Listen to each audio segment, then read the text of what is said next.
Hello everybody, welcome back to Wampleville. One last stream before Adepticon, and here he is. We were talking about doing Arthur. I guess you saved the king for last, and here he is. Last night, we did this right here. So that's the Green Knight bust figure, or bust form here for Arthur. We're going to get right into, I think, some glazy stuff here just to get that underway. Yeah, let's do some glazy stuff. We'll see what kind of freehandy type things we can maybe stick back there. Not so sure, but we'll see what we can do. Hey there, Grey Wolf. How you doing? Nice to see you there, Candace. Sorry that this is late. Hey there, Switchblade and Landrest. How you doing? So, if you think that whatchamacallit, 3D printing is ever going to get easier for us, get this. This new Epson large format printer is just as finicky, actually more so than 30 years ago. It is not only not easier to use, it's actually almost, you could say, worse. It took 2 hours to get that thing to actually, well, occasionally make prints. Occasionally. We're going to be hitting this right here. So, Switchblade, glad to see you. And Grey Wolf, I hope that everything is going well. Hey there, Ryan. I could use me a bunch of that. Ryan, I know I sent you the posters. I don't think I sent you the stickers, did I? If I didn't send you the stickers, I'll send you those. So thanks, Ryan. I could definitely use a whole bunch of this. Appreciate that. That's up there from Ryan. Landras, just trying to get the paper through the printer took an hour and a half. It was insane. Well, I hope that one was fun there. I hope that one was fun. And did you? Well, the animation is. Did you get to the animation part of that yet, Camda, where the reference image is spinning around and stuff like that? That's super handy. So yeah, the latest stickers here.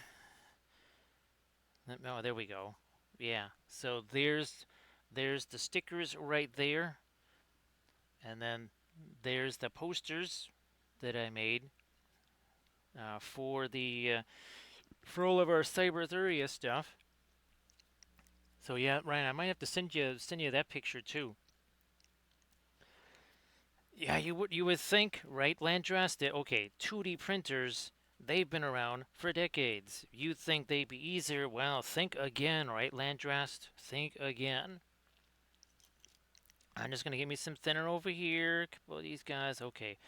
And again, we're just gonna go right into some glazy stuff. I'm gonna give me some of this here Prussian blue, and we're gonna do. Whoops. Well, Oh no, that wasn't really too much thinner. So Grey Wolf, happy Saturday. I was wishing this was still a Friday, of course. Now, actually, Ryan, when do you get on the road there? I meant to ask. And now, of course, I can take a different approach here. This is almost like a pre-glaze in a way. It's a non-pre-glaze pre-glaze. Yeah. How do you like that? We're just trying to have a minimal amount of stuffs on here. Don't want a whole bunch of liquid either, so I'm just going to take this approach to it. I mean, Prussian blue, we're not going to wipe this away because alkyds, yeah, we wouldn't get too far. We would not get very far if we did that. It's faux glaze, and it's tricksy and false. It is tricksy and false. Now, Landrist, oh, and actually, let's see, well, I know but you sent me the pictures of your Green Knight on a horsey and such. That was, again, that was looking super cool. Well, safe travels in advance there, Ryan, of course. Yeah, let's just, again, we're going to get a little bit of the, little hint of the blue in some places here. Little hint of it. Hey there, Armored Wolf. Okay, what is going on here? I thought it was trying to restart the machine. So the manganese blue, that's the one Camden that we've been using. Actually, that's the one I got right here. We kind of call it the Indian yellow of blues. Right now, of course, it's nowhere near as strong as Indian yellow, as zero. Even in regular form, it has no staining power. Yeah, so that manganese blue has some chops, but not a lot of chops. Put it that way. So again, this won't be the longest stream ever because I still have to film and edit and render another video, plus pack stuff, plus paint stuff. So yeah, there's a ton of stuff. Oh, and these did show up. Of course, the package opened up, and the brushes went all over the place. That's another reason why I'm later, because yeah, this opened up and brushes went all over the place. That's the biggest size for the whatchamacallit guys there, the one happy choice brushes.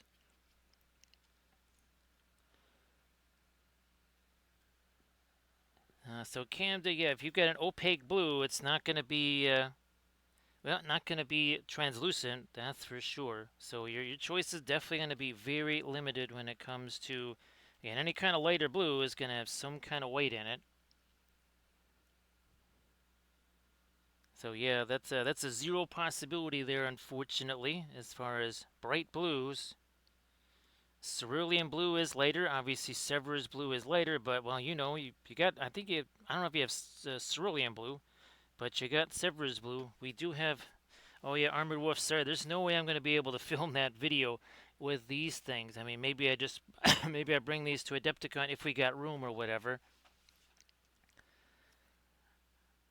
Because today was way too insane. Yes, I mean it was going to be kind of weird or kind of nuts just to start with, but it then it got extra crazy. So again, everybody that's heading to Adepticon, safe travels, all that good stuff. Now I'm just going to hit it with this mix of the Payne's Gray and the Mars Black here. Why not?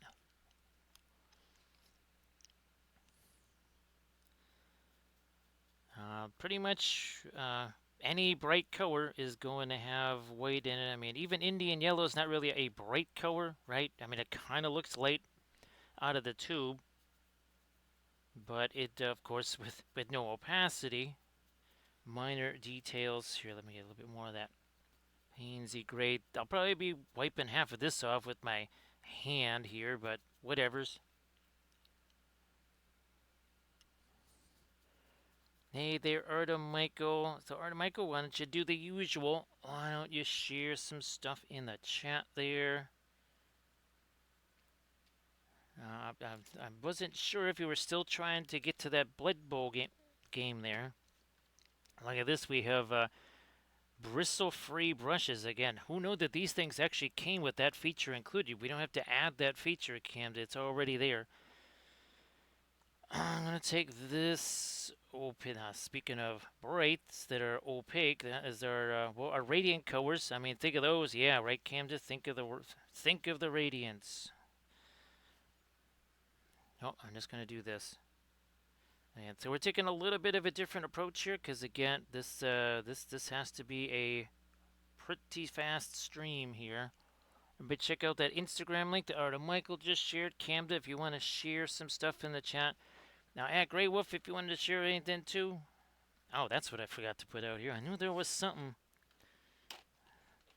It's our not Van Dyke Brown burnt umber that is Van Dyke Brown, which it's not. Well, I won't say nothing. I'm not gonna say anything.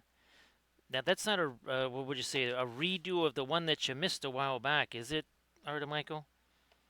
Because I seem to remember that was the game that you were trying to get in for the longest time, and it just wasn't able to happen.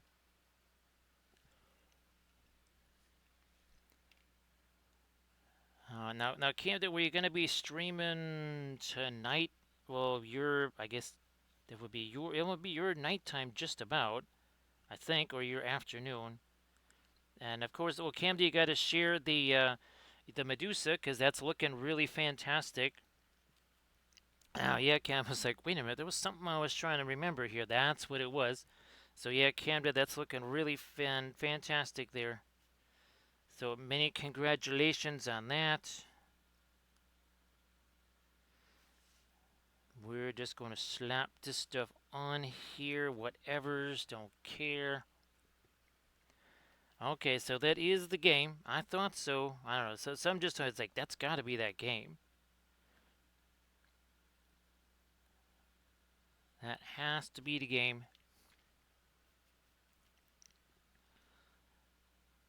Yeah, we're just and you can see. Look at this. See, because of the approach that we took, that's almost set, right? Look at it. It's not terribly shiny, right? Now this is going to be shinier. Doesn't really matter because we won't get to this right away. By the time we do get to it, it should be mostly set, if not completely set. So we should be good with the hair. Let's just work this in here. I guess, well, Ryan, I don't think you have to bring too much stuff to Adepticon, right? Here, let me do some more of this. Some more of this. Then, back to the Painsy Gray to do this. I could actually, I could even do a little bit of reinforcing here of even darker stuff. So I might just do that here. The Payne's Great, Prussian Blue. There we go.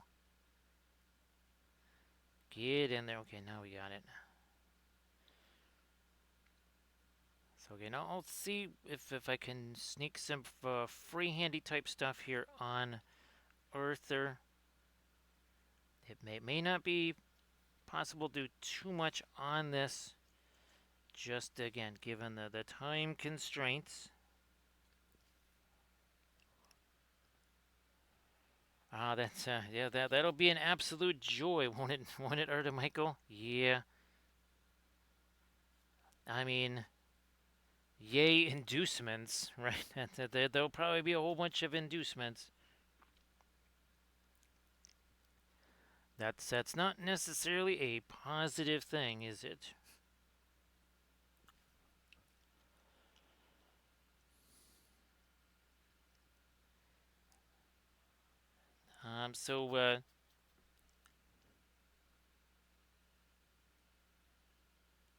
So Ryan, this is really, it's not too much faster.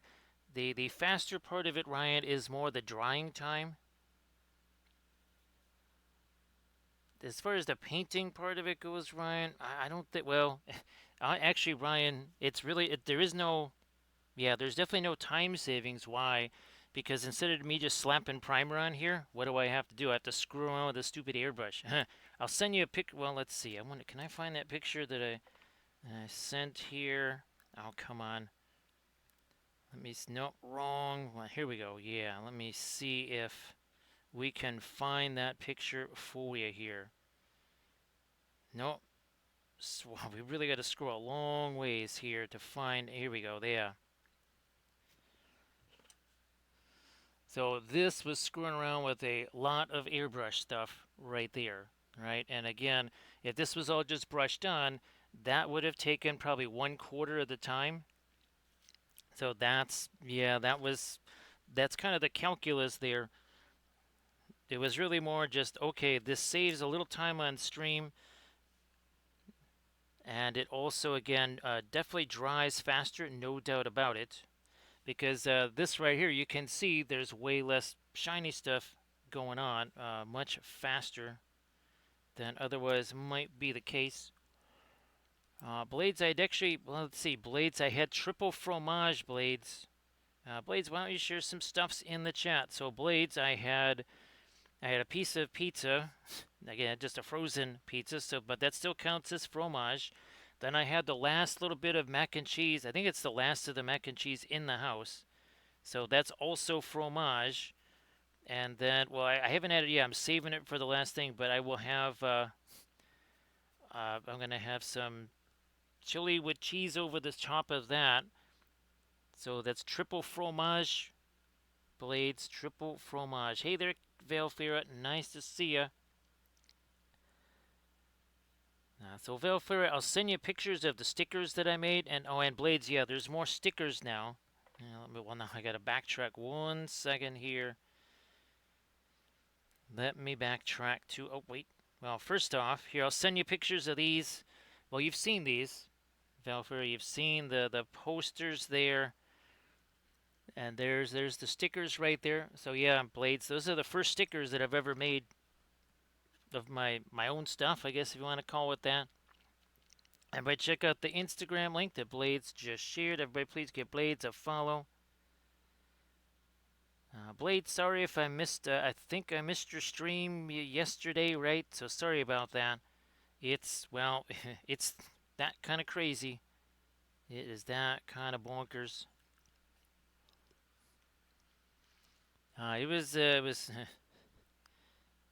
It was one of those red letter days for the Baileys there, Velfer. Yeah, it was not ideal, that's for sure.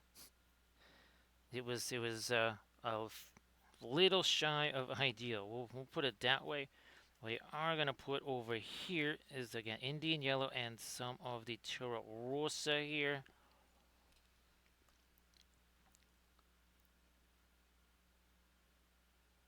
Yeah, blades. I hope that you can kind of refresh a little bit, reset, right? Sometimes it's better to do that. Just throwing me some stuff down there, throwing some stuff there. Gotta get this stuff out of here.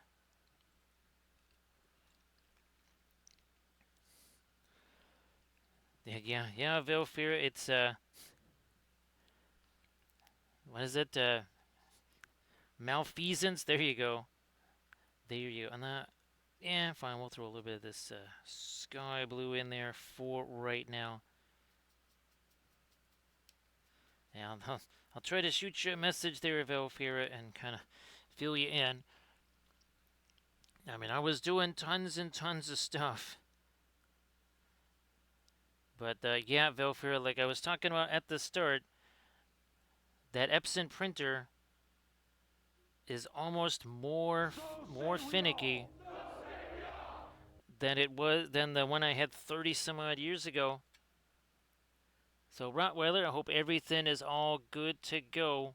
Everybody please give Rottweiler a follow. Now Rottweiler, you did a stream. Was that yesterday or the day before, Rottweiler, you were streaming?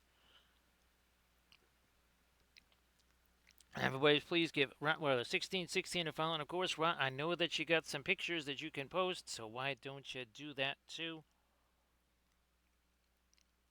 Go ahead and do that, Rottweiler.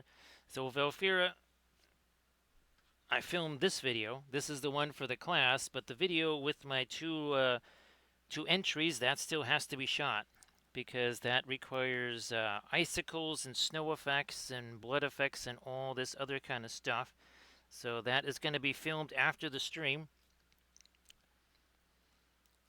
which is why this is going to be a shorter stream because I have to film that after the stream. You sense a theme. See that? Look at that. That's poetry right there. That is wordsmithing at the highest level, for sure. Let me get here. Let me get this with some of these. So now Rottweiler, is it going to be one of those all-nighters there? I mean, it's going to basically be 2 consecutive all-nighters here, I think. I think it'll be all night tonight and all night Sunday into Monday. Wasn't sure if you were going to be doing the same thing, Rod. And of course, to everybody else that is also going to be doing multiple all-nighters to get ready for Adepticon, we're right there with you.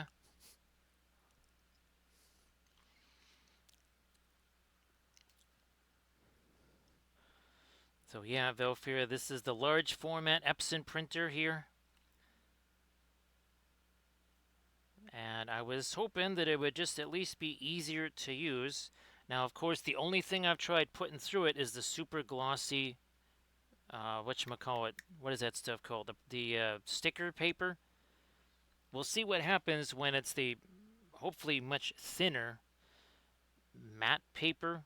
Well, if that is not any different, it's basically one of those things where you just keep pressing things until the paper goes through. There is no good reliable way to deal with that.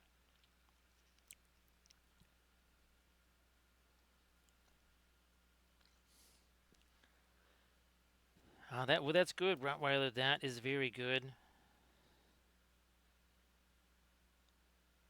Now, Rottweiler, were you going to be doing that Wednesday thing? I don't know when that exactly that is, but that's on Wednesday. That meet and greet thing,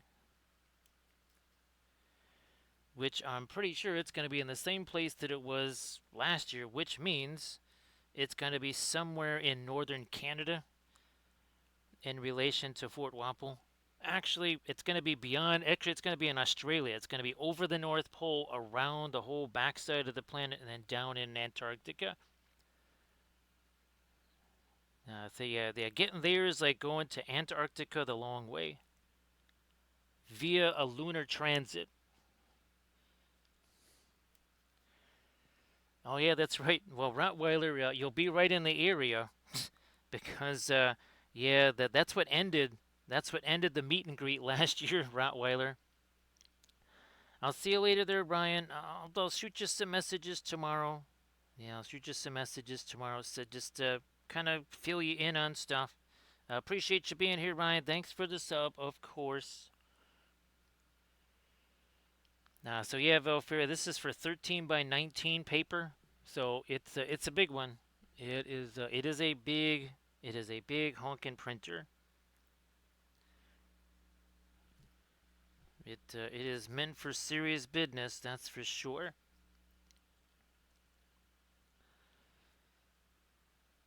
So Rottweiler, anything, let's say you got some favorite brushes or something like that, you can always bring those. Yeah, if you want to bring some favorite brushes or something like that, it's something that maybe you feel comfortable with. You're going to be getting a bunch of these. Oh, where's the other ones? Here we go.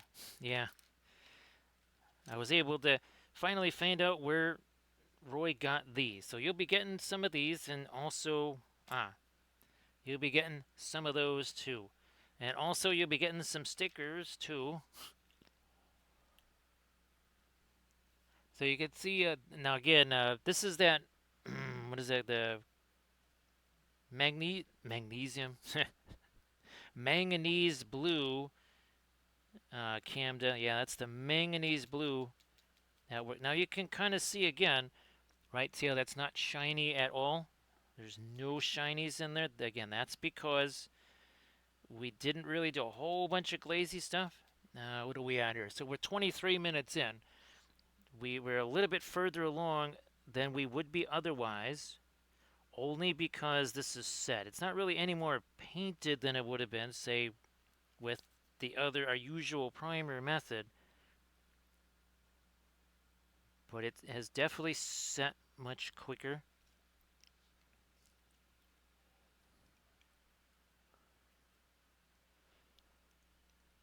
Now Velfira, let's see, how much did the paper cost for that?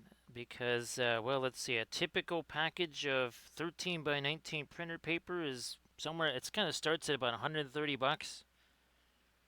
And that might be 50 sheets. I'm not sure if the CAD paper is that expensive. Also, too, you're looking at about 100 and something in cartridges. Maybe not. Maybe like 89 in cartridges or something. So okay, we got ourselves a little bit of a source light here. Mostly these right here.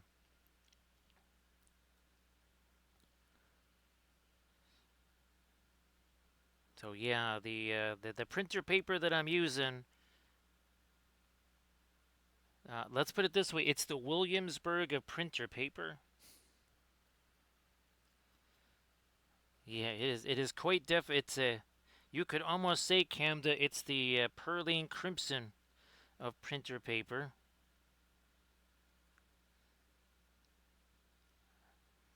Get that in. Okay, though. So now we got already against some of the source that. Look at it. We can start messing around with some skinny tones up there. Let's do that.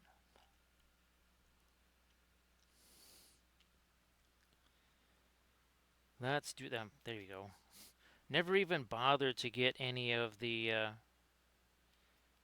Naples yellow out here. Now, what I want to see, yeah.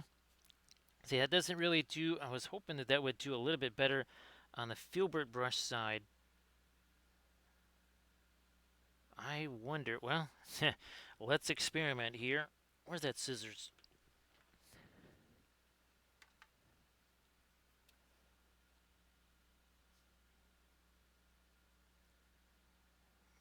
Let's see how that rolls.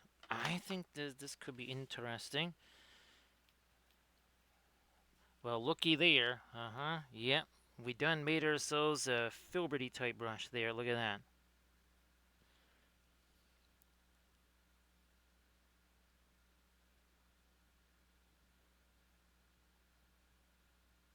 Yeah, Velfira, that's what would you say? That is that the Yinmin blue? Is that the Yinmin blue of printers there, Velfira?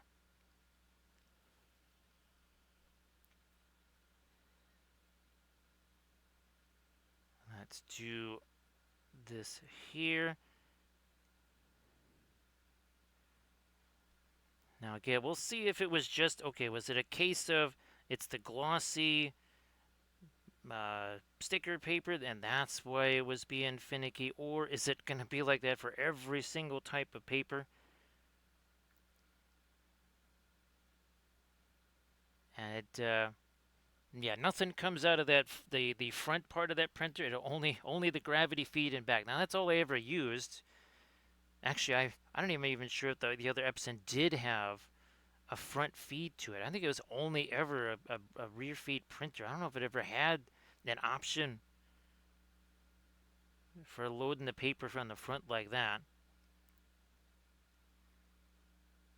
Trying to get a little something on the beard there, just straight away here. You know, I'm gonna do. Let's just do this. Let's mark this first here before we get too crazy. Yeah, let's do that.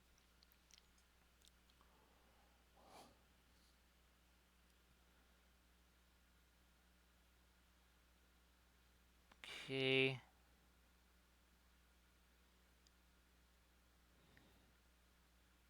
And some here. Let's take some of that away, a little bit of that away.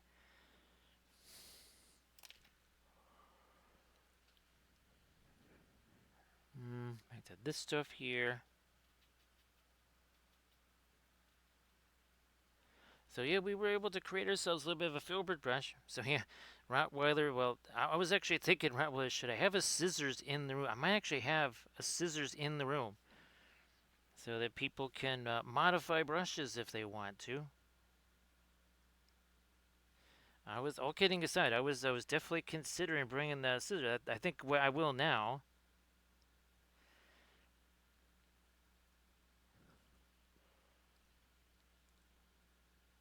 Especially now, since you know, if we're doing the class, you have to have scissor races. Now that's how we'll open the class. We'll open that with scissor races. Now that does mean that probably after the scissor races, we'll only have like 2 or 3 students. The rest might be elsewhere being attended to. So that does mean more teacher to student ratio attention right there. So there are some benefits to the scissor races.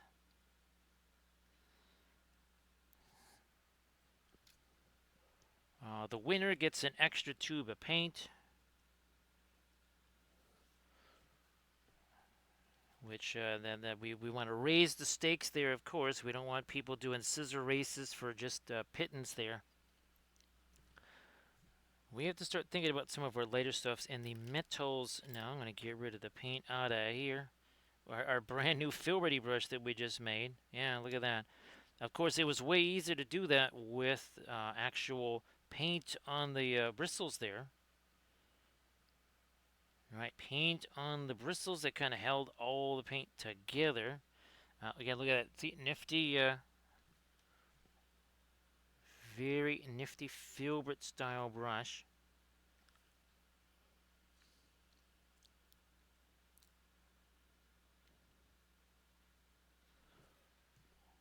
We'll have that just be as cloak then. Alright, so up here we shall start doing some of the stuff here. A little bit of reflected light down here.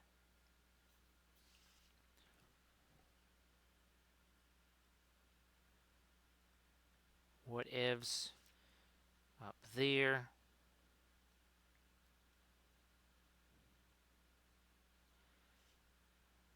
Some of our metals up here.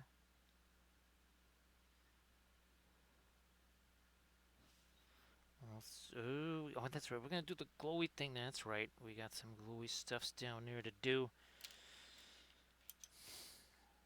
No, that's got... that's what I'm looking for. There we go. Doing... here, this again. Using this kind of little blendy brush going on here. Quickie little blendy brush stuff happening.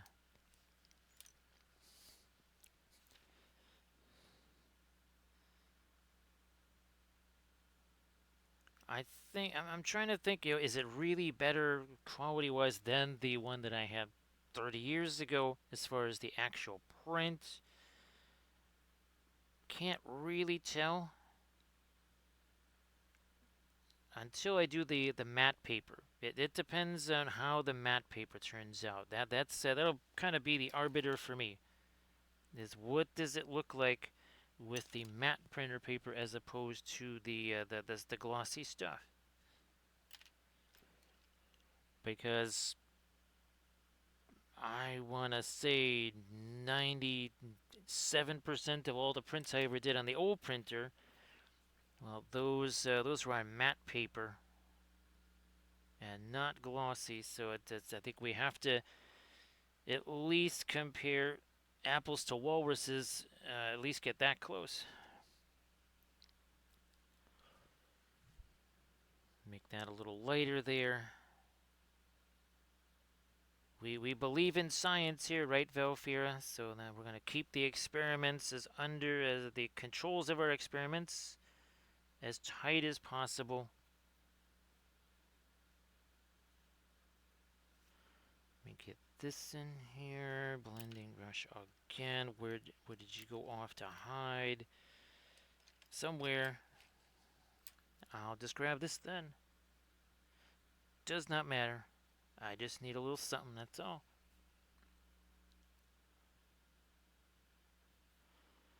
So now we're 33 minutes in. I do think, again, for the immediacy of a stream, this is a faster method. It's just, well, there's time lost beforehand with all the airbrush stuff. And of course, Camden, the airbrush was every bit as, shall we say, uncooperative as we would expect airbrushes to be. And then some. It was like, you think that you think that Epson printer is temperamental? Wait till you see what I'm going to drop down on you. It was, yeah, the printer said, hold my beer, watch what I'm going to do to him next. Now grab just back to this thing here. There's me Prussian blue. Oh, I'm gonna roll with this. Yeah. Radiant Periwinkle. That's what we're doing here. Yeah, look at this is normally this would not be, let's go again, 35 minutes. There's no way this would be this set. It would still have that shininess to it for sure.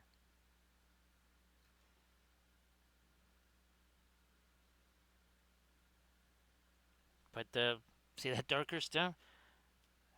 It's not shiny. It's set, but it is not dry. It is not dry whatsoever. Again, this is going to be the last stream here. And then next Tuesday at the earliest, that would be the next stream. As in, like, not this coming Tuesday, but the Tuesday after that. Possibly more like, would that be, let's see, I think Monday is the 30th, right? So Tuesday 31st, so it could be an April Fool's Day. Yeah, that would be our first stream back April Fool's Day. What could possibly happen on that sort of a stream, Valfira? Yeah, nothing weird could ever happen on an April Fool's Day stream. I must have streamed on an April Fool's Day one of these last 6 years.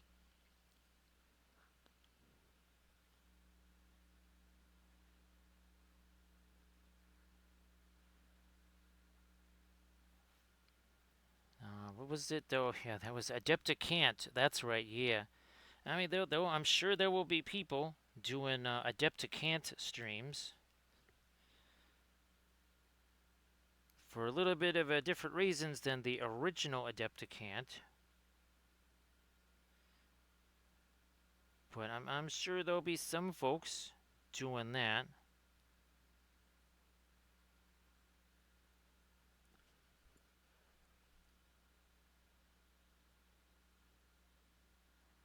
Now I'm gonna leave that. I'm gonna leave that jar. I'm gonna get a little bit lighter, not too much, because this is under those other folds.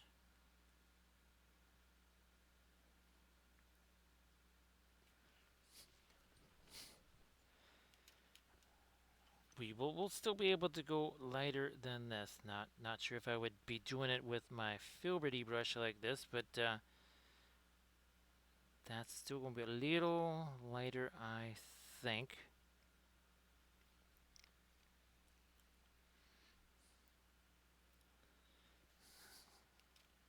Taking this here, and you will go there. Come on, get in there. Okay, you can see that darker stuff getting on that brush. That needs to be a little bit less of the brown, a little more some kind of gray. Some sort of, we'll have to get some of our gold trim in there too, I think.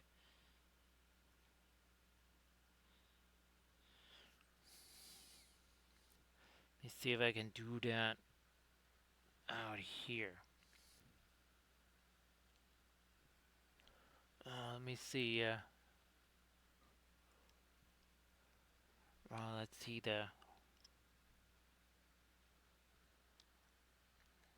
so that took all of a few hours, Valfira, or at least just like I say, like a week or so before all became doom and craziness because no Valfira. Yeah, is it they rue the day of no Valfira?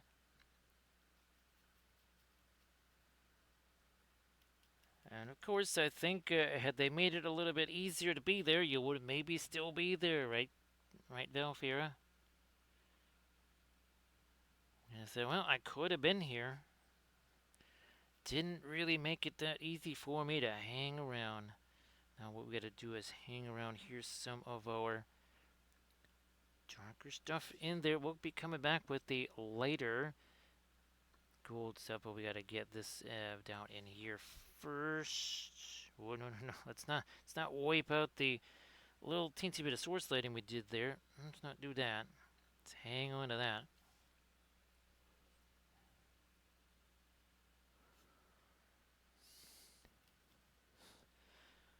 Yeah, a little bit of farming right there, a little bit of reaping, and a little bit of sowing right there. Yep. Let me get this in here.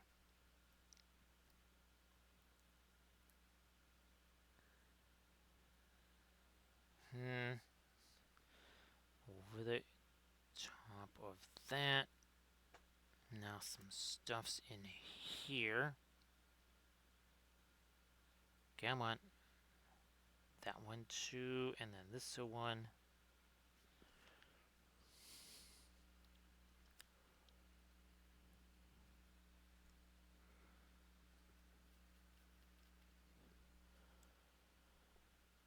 Let me do this here.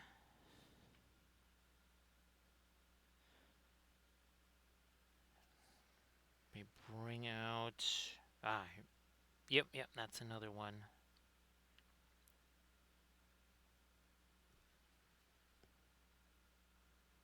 Come on. There we are.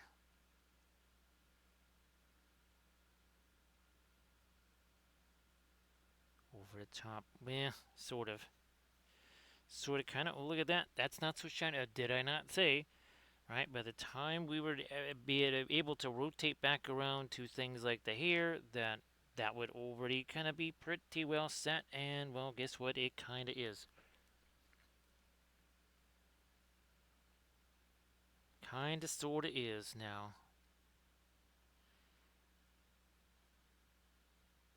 Let me work on a little bit of this darker stuff here.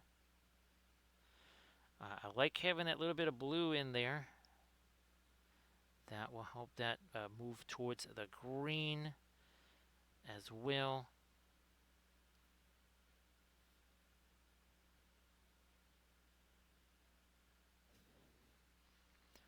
Might do some.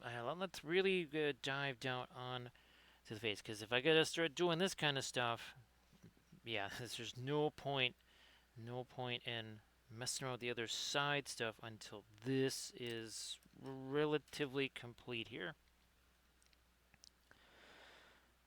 Oh, well, I might as well grab some of that, some of our green there. That's the chromium oxide green. That will go in here like it does.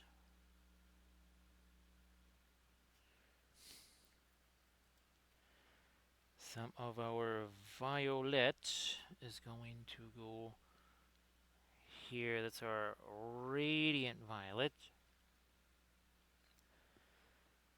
Thanks, Phil. Fear. I was a little bummed because I have a really gigantic version of him printed out with the FDM printer, and I was really hoping to have that painted up for Adepticon there. I mean, if there's space, we'll just bring that along for funsies, just so people can see it. Or one of the reasons I wanted to bring the giant busts and all that kind of stuff is that if I ever do get a chance to do a demo, people could actually see what I was doing, because again, it's 3 times the size of this thing. It's massive. It is gigantor. And I thought, well, in that case, people, maybe they'll be able to see it from this. They won't have to kind of crouch up or be right behind me or whatever to be able to see me, since I'm not going to have any kind of camera stuff going on.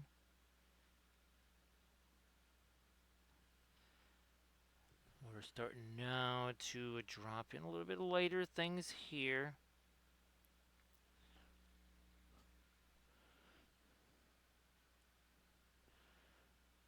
Let's do this here. Now, Velvet, all that being said about the printer, right, kind of griping about it and all that kind of stuff. When the what would you say, when the print first came out of the machine, the glowy parts actually looked like they were glowing. I mean, I was thinking, like, is this using some kind of what was that kind of not photo etch? What is that? The where it has some of the glow in the dark properties there. Not fluorescent. Well, I mean fluorescent. If you shine a certain light on it, it's gonna have a glow. But I was really surprised because I'm looking over like, what the heck is glowing over there?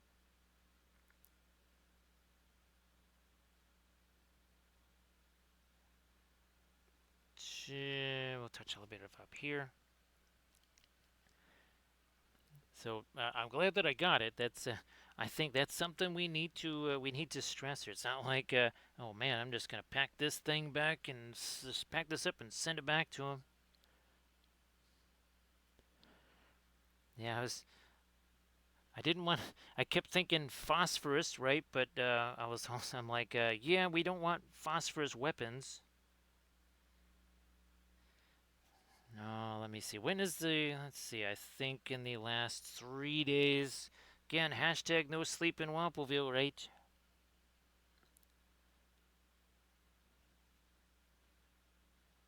Hashtag no sleep in Wampleville. That's for sure. Gotta figure out what's going on with these things here at Camden. We'll figure out something that's going on with those, and I think, yeah, before I mess around with the hair anymore, how's about we do some lighter stuff here again? Oh, this is almost like a, well, cadmium yellow deep, but whoops, wrong shelf. I think, is that this one here? Yeah, I forgot about this one, Camden. Well, dark yellow. That's what it's called there. But we're gonna mess around with this a little bit. I could have used this on our Galahad. Could have used that on the Galahad. It's something we'll explore that in the future. We have plenty. We have many more of these to do. Yes, there's many more of these to do because, well, these again. First of all, these are test prints. These are only test prints. We also have all the Celtic goddesses that we got to do. I'm also doing non-cyber versions of them. So for all intents and purposes, the non-cyber versions will be much closer to the original paintings. Like the non-cyber Morgan Le Fay, it's creep. It's kind of like the brand. Well, even the Branwen, yeah, the Branwen, the Bridget, the Morgan, and the Morgan Le Fay.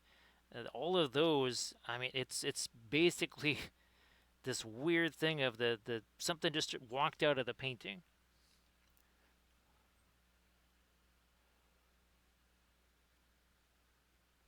Sorry about that, Camda. I would guess it's kind of close to, again, not necessarily cadmium yellow deep, but maybe like a Windsor yellow deep, or no, Hansa yellow deep, or something like that.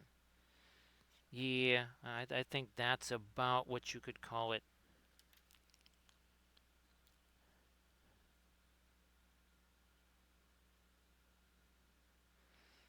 I also have to try and make myself some other table signs with it. Uh, the one thing I hesitate to even try and do, Valfair, is to look at the ink cartridges now, like the status of the ink cartridges after doing, let's see, a page of stickers and the 3 posters. It's got 6 colors to it. The one that's weird is the gray. Well, actually, there's 2 weird ones, red and gray. You know, you expect to see magenta, you expect to see cyan, you expect to see yellow and black. The gray one, I wasn't expecting that. Hopefully, that means that we won't exhaust maybe the black quite so quick. Again, that might just be a hope and not a reality.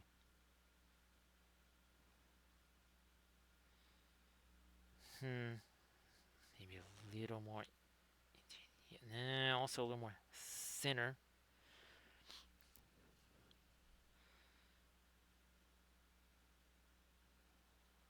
Gonna get some of that over here because now this has also had a chance to set. little more thinner.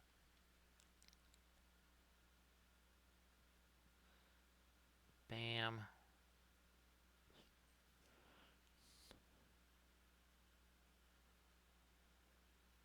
Over the top here. Let that mix a little with what is already there.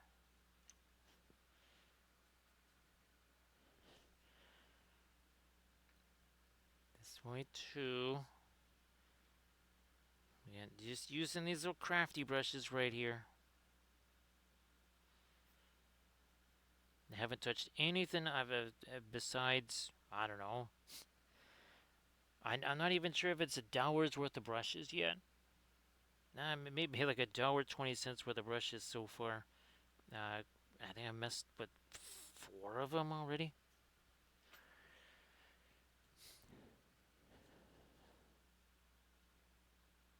Some of that right here. And see that's picking up a little bit of our glazy thing. So we're 51 minutes in. I do think, wouldn't you say, Valkyria, this is a little further along than, especially again with all this being so not shiny, so set. I think we're a little further along. Not tons. We're not an hour ahead. We're not even 30 minutes ahead. But at this point, when you're fighting over 2-3 minutes at a time to make things worthwhile.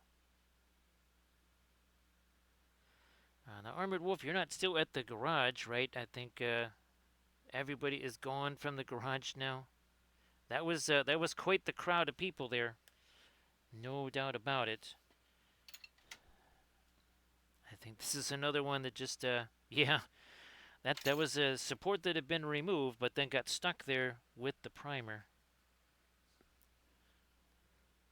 Yeah, that shouldn't have been there because it had been removed, but then got attached with the primer.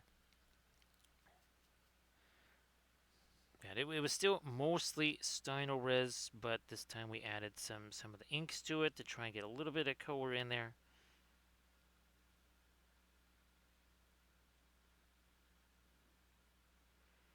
That was probably one of the larger airbrush sessions that I've done since maybe some of the terrain stuff. Not probably, definitely. Of course, I seem to remember that I think I stayed up all night painting Marvel Crisis Protocol terrain last year, getting going into Adepticon there. Pretty sure that's how it went.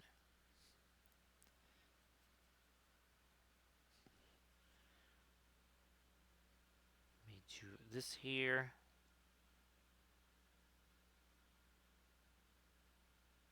Stuff like so.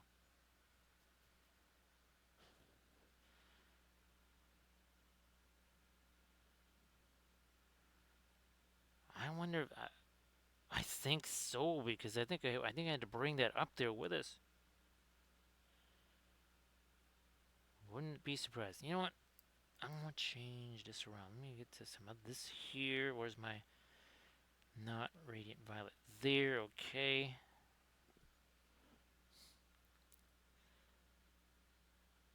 So yeah, we'll change this around a smidgeola here.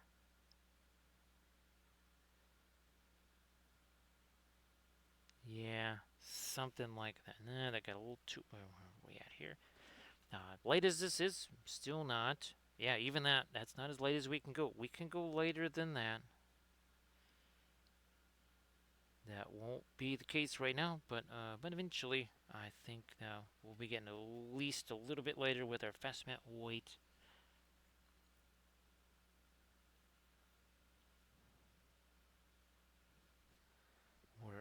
I'll just smush this over here, get some of the paint off of there.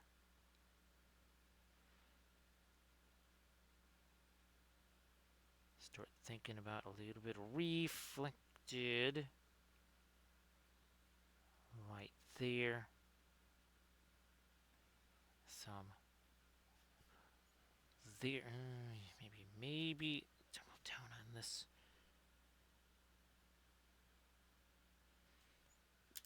I got me something I can use as a blending brush around here. Let's maybe grab this guy.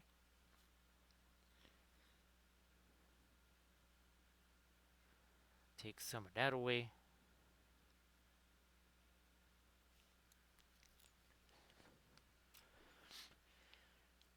Let me get you again.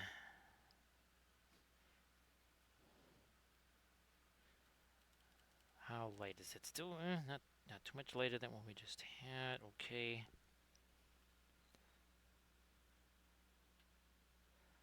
We might have to give this stuff a chance to set right here, I think. Yep, and we're not even 1 hour in.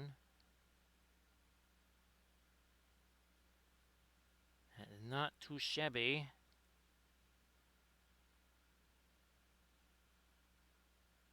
Let's do some, yeah, something this way.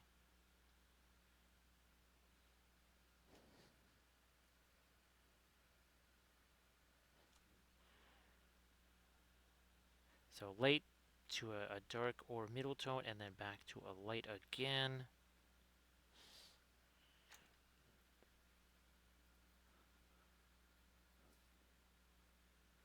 Take away some of that. Was a little too much there.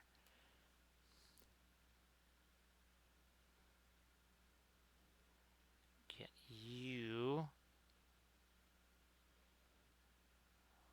lighter. Can't do these guys. Down layer also make them a little lighter.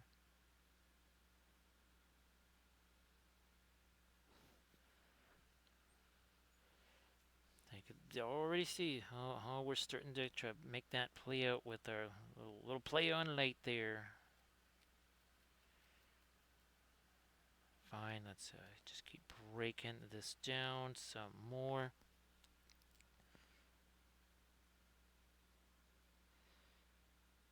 Looks like now we can get a little bit here. Now Rottweiler, I guess wasn't sure if you were still painting there, trying to get stuff done.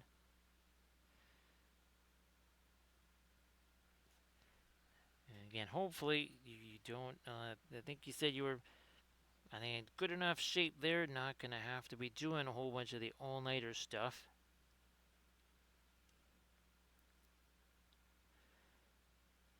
We would have been pretty well set here, but again, unfortunately, things all change at the very last second. And a lot of the stuff that I had been working on all year long, well, that all got nullified.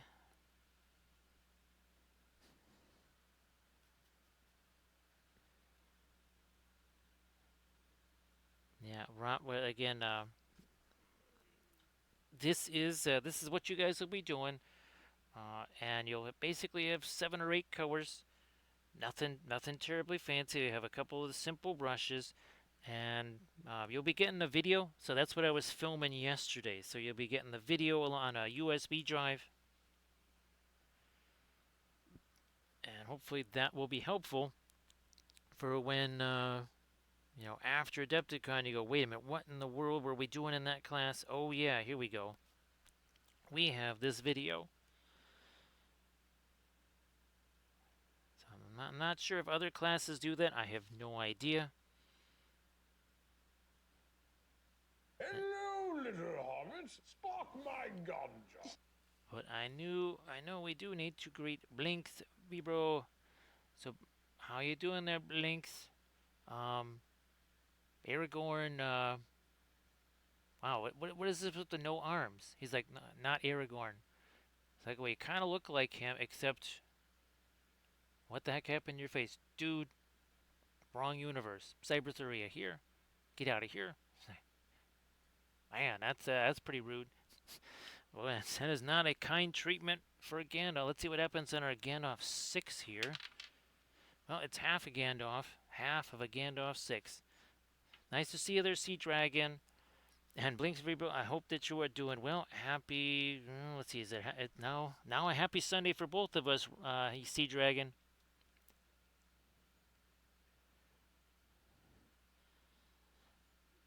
So Rottweiler, not a whole bunch of. There's a little bit of glaze stuff that we'll be doing. Not really going to be doing the classic pin line wash stuff. Not so much. So Blinks, appreciate you being here. Thank you so much for the follow. Blinks, we're working on our whole big series of Cyberthuria stuff. Last night, we painted this on stream. So there is the Green Knight. And these panels were super fun. I'm going to make individual basing bits out of these. These are all miniatures that I made for myself. This was actually a tutorial video that I did. So there's our Cyber Galahad right there. And of course, we've done Morgan Le Fay, we've done Nimue. There's our Lady of Shalott there, and we're doing figures and busts of everybody. There's the figure version of Lady of Shalott.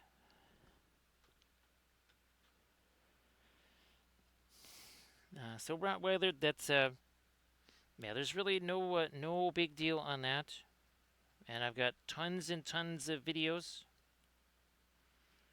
Couple ways you can approach it is you do again the pin line wash stuff. It's just gonna go everywhere, or you can do kind of what we did to start out here, which is to say you can put a little bit on there and maybe even wipe it away. So that's another thing that you can do. So Rottweiler, these days I've just been telling folks that take those sprues of Space Marine shoulder pads, of which there probably are thousands, and just prime those babies up, and guess what? That'll be a perfect place to experiment, right, with no consequence.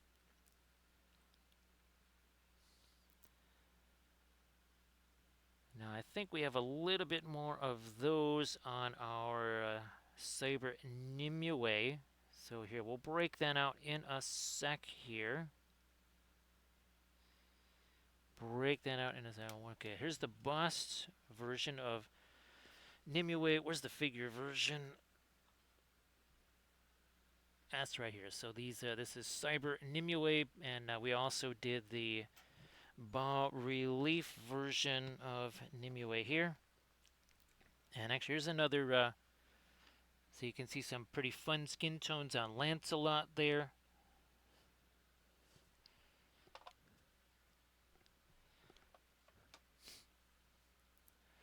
And then again, we've done tons of, and this is our Celtic Goddess series. So there's our Bramwit, obviously a lot of fun skin tones there. And we were just showing this. This is a video that I filmed.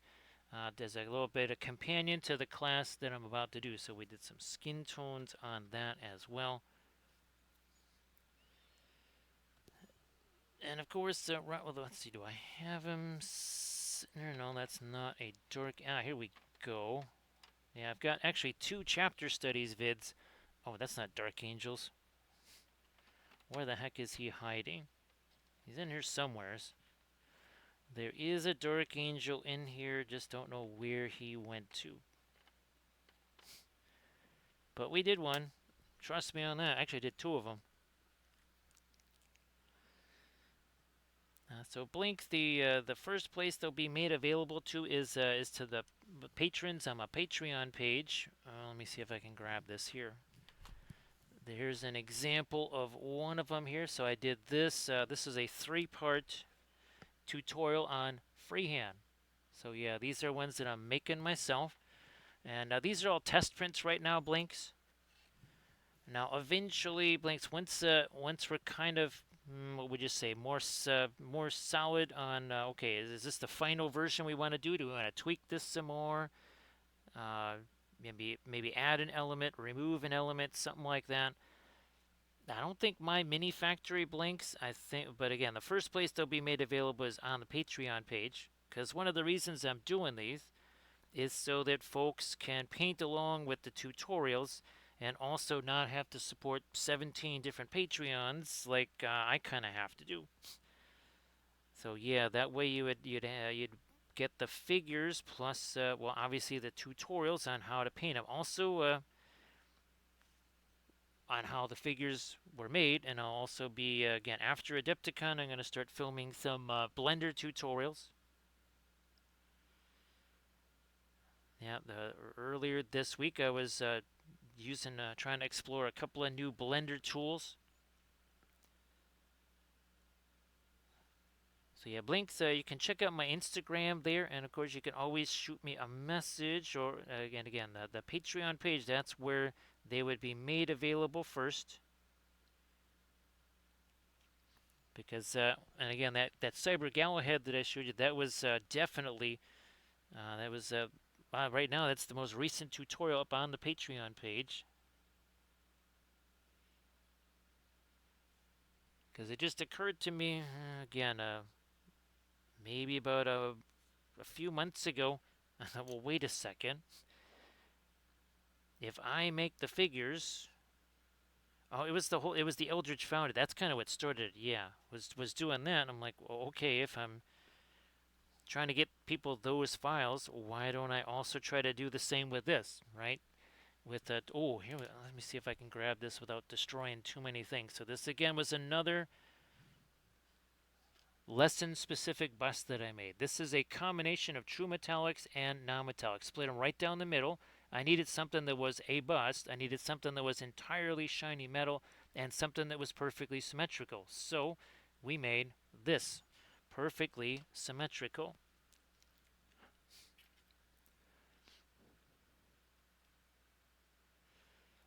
And that was once I said okay, I gotta do this more, and then we did the freehand figure that you saw for that tutorial, because I could control exactly what the cloak was like instead of going, well, okay, let's just find something. Because I've done a lot of freehand tutorials and other things, but it usually means trying to find a figure that's reasonably close and then alter the lesson I want to do to match the figure. Here we're like, nope, we're not doing that. We got this lesson to film. I want this, this, this, and this in the figure, and then make it.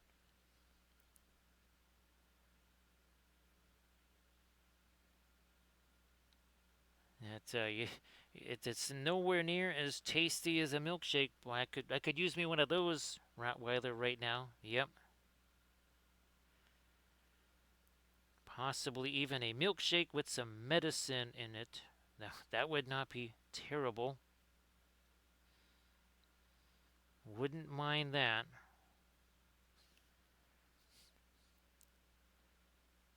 Let me start working on a little bit of this here.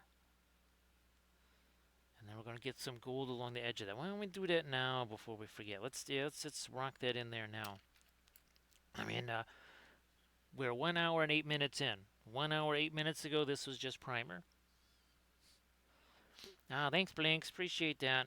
And Blinks also too. You can check out the older. Do I have my sticker here? There you are. So Linseed Fellowship YouTube channel has the old sessions, right? Oh, here's another example. Yeah, so we wanted something. This is for my Harad army, but also is about, again, reflections on gold. Blue cloth, gold right next to it. If it's shiny, it's, well, guess what? There's going to be blue in that there gold.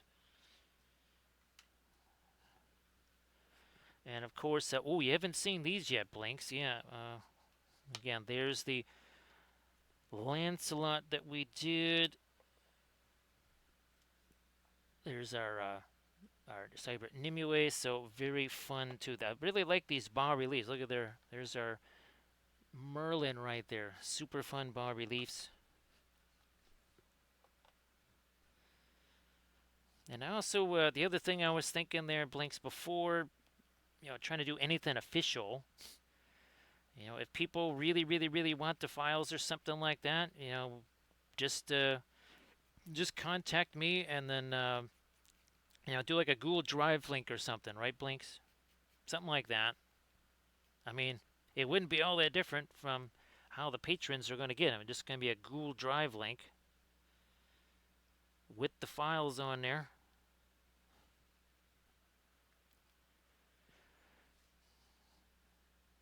Blinks, I think, well, that my training, among other things, is as a portrait painter.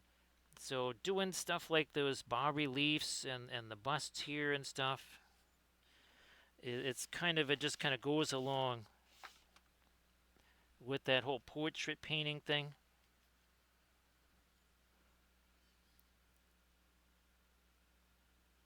Here we are. Now, Rottweiler, I was trying to tell Recoil the other day. Now, according to GPT, there's no actual stat, but I've always thought that the team that does not score with a 5-on-3 advantage loses about 87% of the time. Now, the Bulldogs got in a situation where they gave up a 100-meter penalty. So basically, the guy went from his own goal square to basically standing in the Bulldogs' goal square. He was maybe about 15 yards away from the goal and right in front, and he missed. He, he, he somehow managed to find a way to miss from 30 yards, not even 30 yards away, and really right in front of the goalposts. And I told him, I said, you know what? In hockey, you do something like that, there's a pretty good chance you're going to lose that game. And sure enough, they did. Hey, Night Whisper. So, Night Whisper, safe travels to Adepticon. And is there 3 of you in the vehicle there, Night Whisper? Or going to be 3 of you, I guess I should say, really, and that's probably more accurate. So, of course, safe travels in advance there, Night Whisper. And, of course, Night Whisper, if there's anything that you bring into Adepticon that you want to share in the chat, please go ahead and do that. Because I think you're tackling all in one day, right, Night Whisper? And again, best of luck doing that.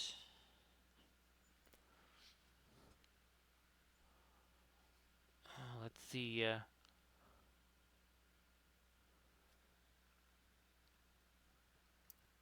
Yeah, Night Whisper. Hopefully you can come by and see all of this crazy stuff that I've been doing. Again, the Celtic goddesses, the Cyberthurians, and of course, also too. I mean, here this our project here, right? We're doing all of the named ring rates. So GW came out those nasty figures about 20 some odd years ago. They weren't even that great then. I was redoing the name ring rates and I said, okay, nobody's ever done a figure. What did they look like before they were rates?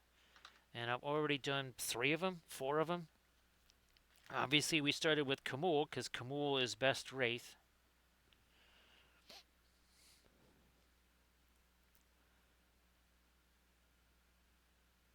Again, Night Whisper, safe travels. I know that it's a long, long drive. It's going to feel even longer, I guess. I don't know if it feels longer on the way back.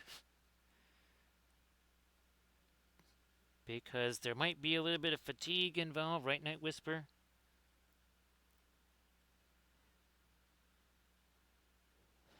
Let me lighten this up a bit more.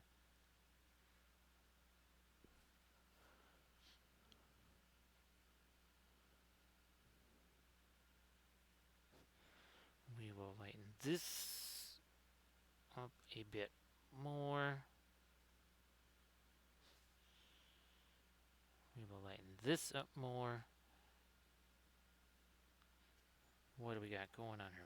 More of this. Up here. Now, Switchblade, I think you had a chance to post some stuffs in the chat, right? Same thing there, Night Whisper. You want to post some stuffs in chat, please go ahead. But yeah, Switchblade, if you never got a chance to post some stuff, I don't remember if you did I thought you did, but again, just to make sure, if you want to do that, please go ahead.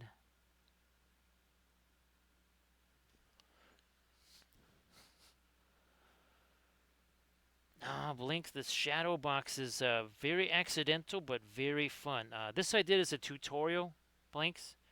So a little Arwen and Elrond right there. Yeah, what I love these because there's the painted backdrops and such. I think. Well, wait a minute. I think it's still up here. Oh, here you go. Here you go. And check this. Check this out, Blinks. Yeah, that's a 72 mil figure in a shadow box. Look at that. Well, kind of stepping out of the shadow box, but this was super fun right here. Now again, that's just an FDM print, but yeah, look at that's like about an inch and a quarter thick there or so.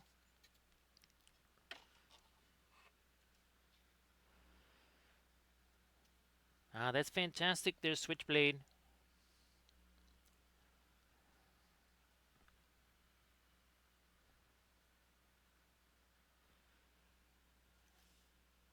Uh, yeah, let's make that a little lighter there too. Sure.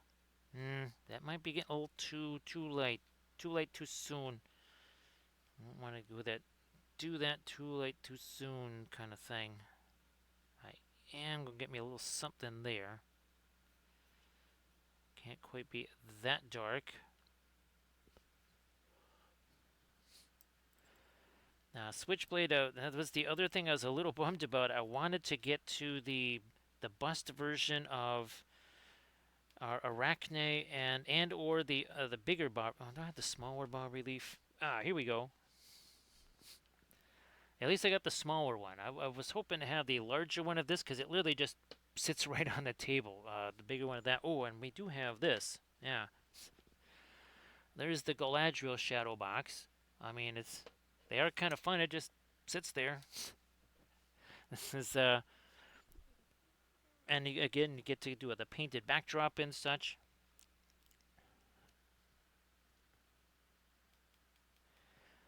Now, Blinks, one of the things also too is I learned a whole bunch of new stuff about making supports just in the last few weeks, really. And that's what's made it possible, because that's the thing. I couldn't have printed that just a matter of weeks ago. I wouldn't have known how to. So it's taken a lot of different bits and pieces working together to make all this stuff happen. And again, it all started with my own paintings and drawings. I mean, that Arachne there. If you look at the original drawing and painting, it looks like somebody took it and extruded it and made it 3D.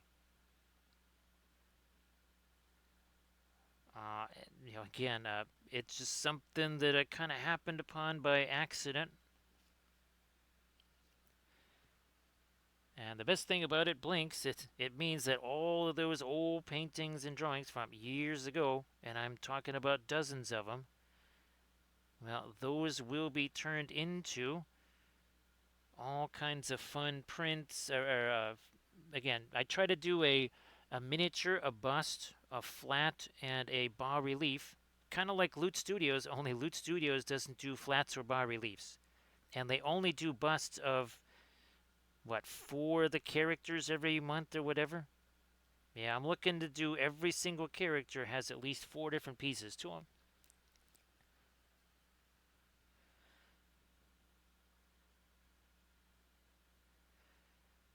And well, what's interesting, Blinks, when you print these things out much larger.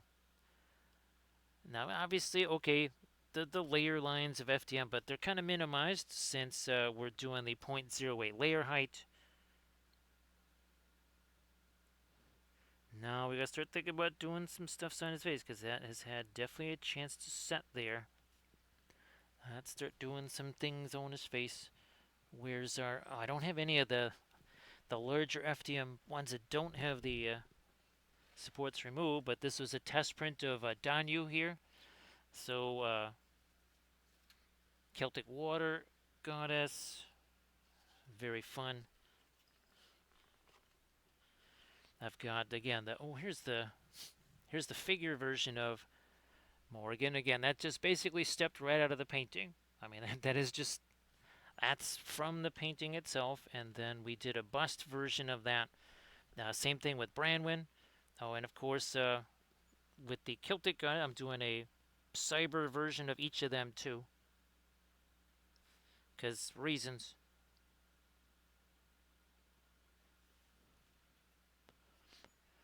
Back to skin tones. Skin tone. Yeah, a little bit of that red in there. A little bit of that red in there.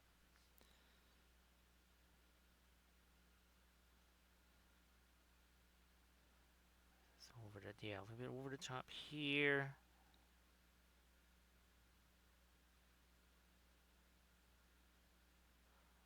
We'll try to get some of the green in there too, and then we'll hit the darker stuff in his eyes. Been trying to give each character kind of a unique eye color.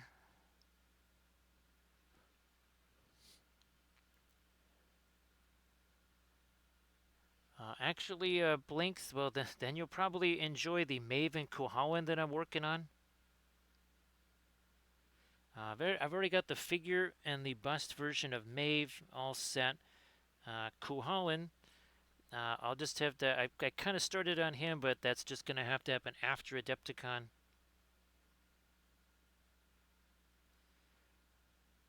So I wish I had Branwen to show you here. I don't have Branwen. I think I have the bust version of Arianrod up here still somewhere. Ah, there it is. Yeah, there we go. So there's the bust version of Arianrod. I have the figure. I think that's still downstairs in the airbrush area, but oh, there we go. There's the bas relief of Arianrod right there.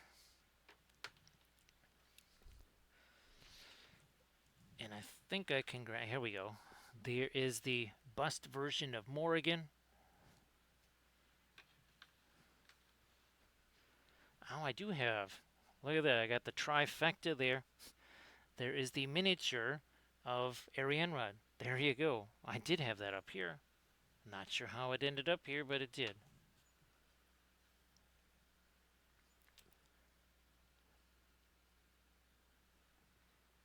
So, yep, there will certainly be some blue woad showing up on, for sure, Maven Kuhoan, no doubt about that.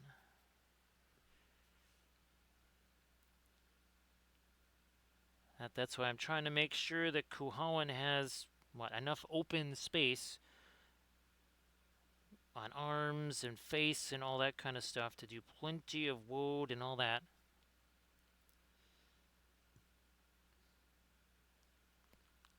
I need to get a little lighter there, and then we'll get the over the top. We'll get the eyebrows going too.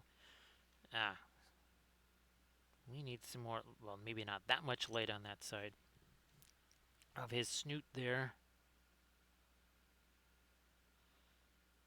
Let me lighten up you a little more. Get that ear.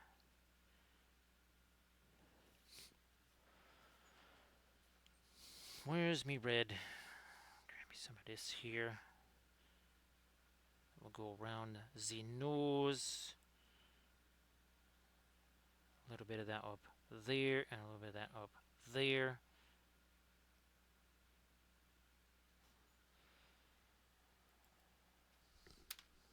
Line to brush. Darker stuff, and well, I'm gonna go with the. We'll go with some brown here. Whereas I know that Lancelot kind of also has brown eyes going on. So this is Arthur. This is the once and future king. But since it's Cyberthuria, it's kind of, well, the future now. So this is King Arthur himself. Like we got in the intro there. I'm going to get me a little darker on that beard. Now we'll have to lighten that up too.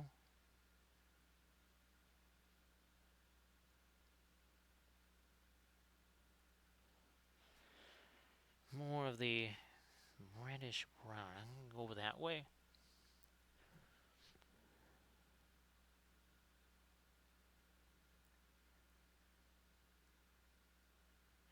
again, expression is very key. Gotta make sure that those line up there.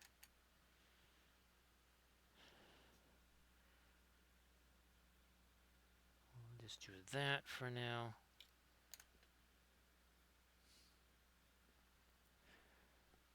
Oh, no problem there, Switchblade.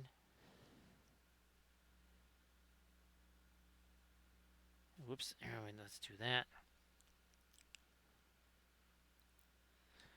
Switchblade, instead of the usual, would you say more of a bluish gray tone when it comes to, say, the metals, we're doing a little bit more of a, it's kind of like we did with Lancelot.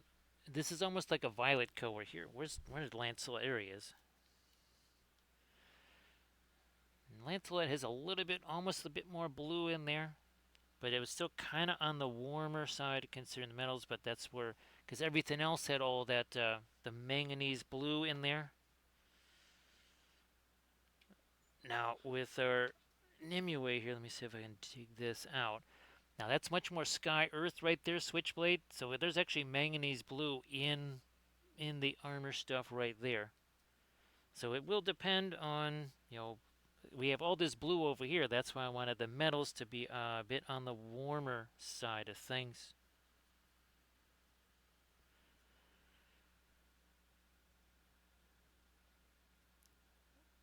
I need to move that over just a little.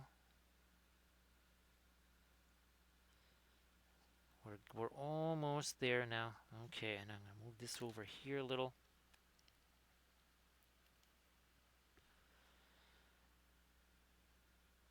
So yeah, with the armor there, that's that kind of core temperature game. Obviously the reflections too, very big deal. Gotta be thinking about those reflections. Whatever's around it is going to be reflected, of course, on the armor. And we're still not even 90 minutes in. This is 87 minutes in here. That's it. Here, well, we're going to use that same. We basically are using a really, really, really light violet color on the metals. We're going to use the same deal on the sides. It's almost going to give it kind of a grayish look here.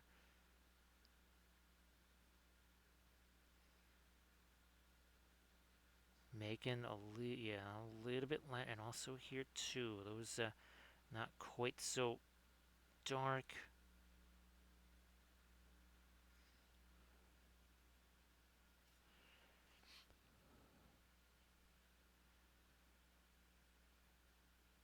Yeah, Switchblade.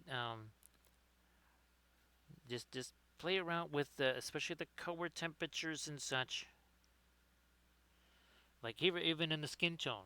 Yeah, see that's there's a whole bunch of gray that just went into the skin tone right there.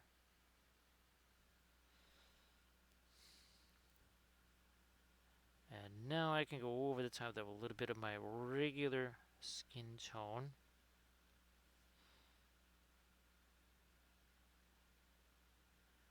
That takes some of the edge off of that.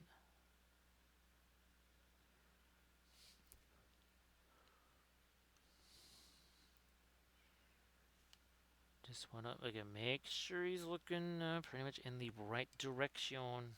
Now some violet for the lips. Nobody has the ruby red lips. You don't want to necessarily go too violet because then they're going to look like they're mighty cold. Don't want to give them blue lips, but also don't want to give them the bright red-ish, whatever, kind of noir era film lips there. Don't want to do that. So again, here's some of our violet to do the highlight stuff on the lips here. Like so. Start doing a little bit of light there.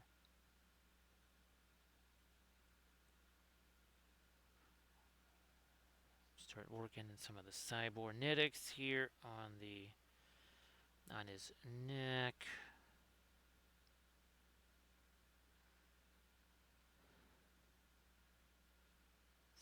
So a little more separation there.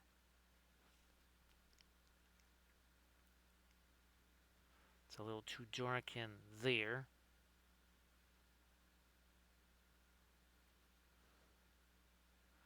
A little too dark under that eye. Okay.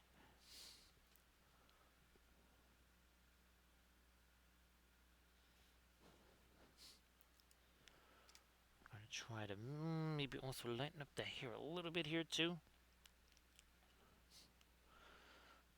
Thanks, Rottweiler. Again, glad that things kind of cleared up there to make this possible. Because I know that it has not been the easiest of several months there. So glad that things again got kind of stabilized enough that Adepticon didn't have to worry about that being affected there. That's very good.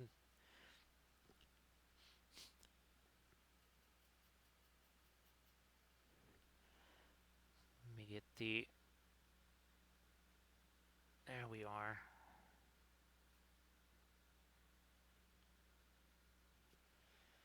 May do this now.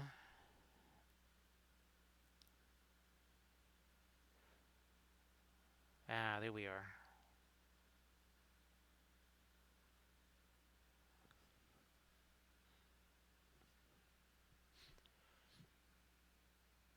Okay, we're getting our little bit of our manganese blue, and you know what? We're just gonna go for it straight away. We're not waiting on our fast mat. Wait, we're just gonna bring that out here straight away. Let's do it. Also, grab this manganese blue again.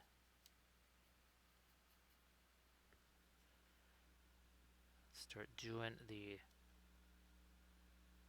these guys here before I forget, because I will otherwise.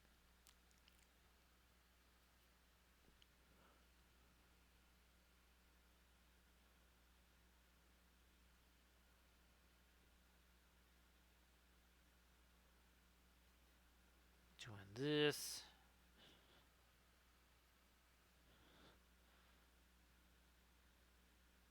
Can't get in our blue in here. Then we gotta let that set. We can't barge right back into this again. And of course, this is all oil paints right here. It's all oil paints on the stream all the time. And it's 100% oils from start to finish. There's no acrylic stuff, no nothing, just the oil paints. Again, that is how we roll here. I'm going to start thinking about this too.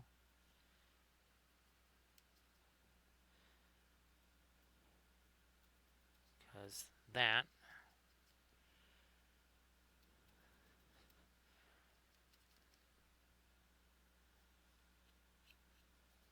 Not sure how that got on there.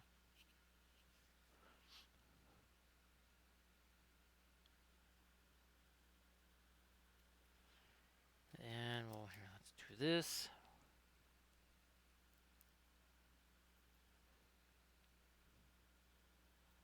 Yeah, the brush licking stuff.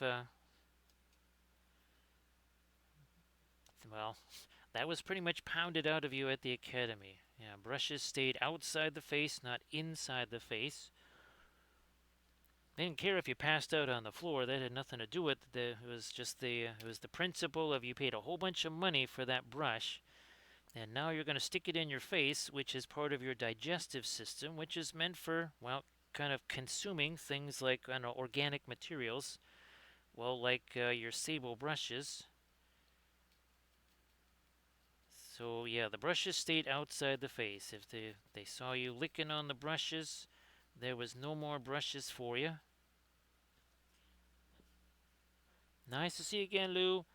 So, Lou, appreciate you being here. And of course, well, happy Sunday. Happy Sunday to you. Gonna try to get my little dot in the eye there. Now we'll cut down on that. That was a little more than we wanted.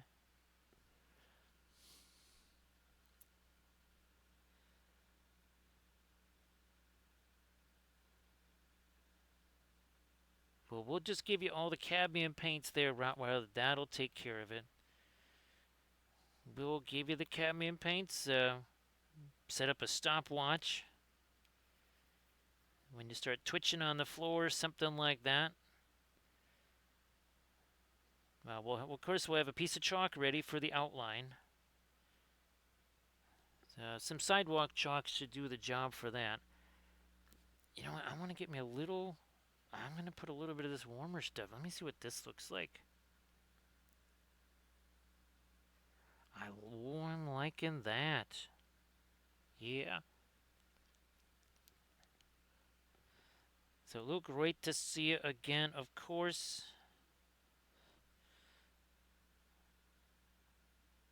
Our last stream before Adepticon, and now we finally get to Arthur himself, just in the nick of time, right before Adepticon.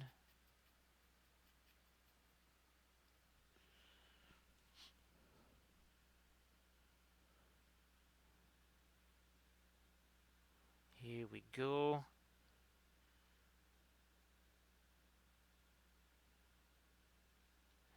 Well, if it's anywhere near as cutthroat as Art School was,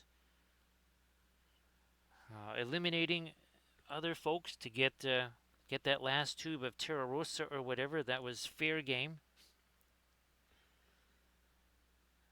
So people say, okay, one less student, one more space, or one less person taking up space in the life drawing class, and one less person using up all the Terra Rosa. It was sort of like the spy versus spy version of Earth School. We're going to get some light on the top of here as well.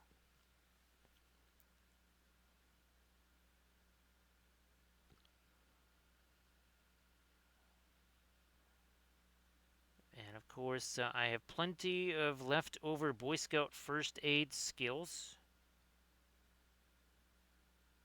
My specialty was the tourniquet, which of course is used for every injury. Because it works every single time. Because after a minute or two of application, the patient doesn't seem to be hurting too much. At least they're not twitching around as much after about a minute or so with the tourniquet applied. Of course, the tourniquet goes around the neck, which is, again, another way to make sure that it works quickly. You don't want to put it on some other body part where it's going to take a while to have an effect. There we go. Now we got most of the highlights in on Arthur here.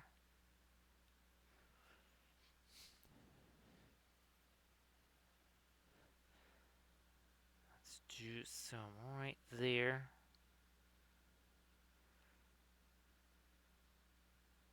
So yes, can't quite be savant when it comes to first aid here. Now, some folks generally include the word idiot in front of savant when they refer to my first aid skills, but that is what it is.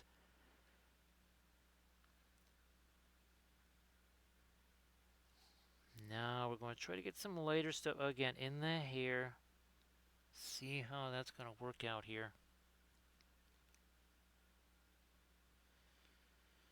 And we got blending brushes at the ready here. We can just here use something like that, and again just take some of that paint away.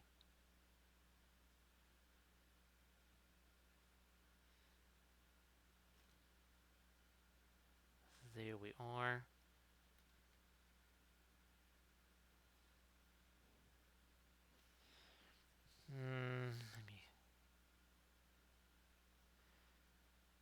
similar thing here.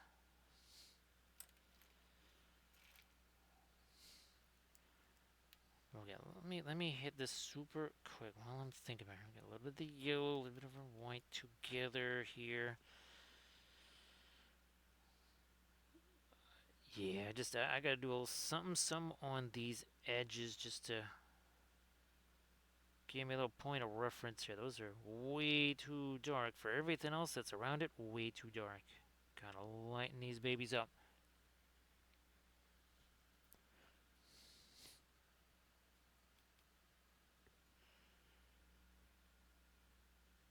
Yeah, Camden for some reason, it was a much applauded treatment. Nobody ever, for whatever reason, people did not seek it out. I don't know why.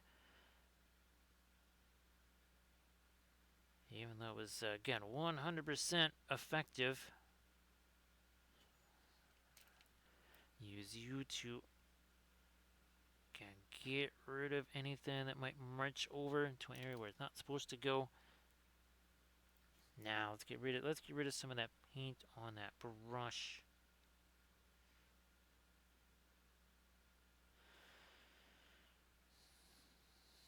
Ooh, gotta get this side. What's going on there? All right, now let's just start messing around with these on here. I shall try to make those later. Let's get some of our white here. There we go. There's our manganese blue.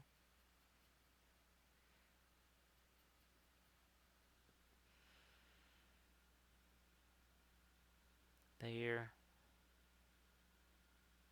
There's a couple other things we'll mess around with those, but for now we're just gonna hit them like so.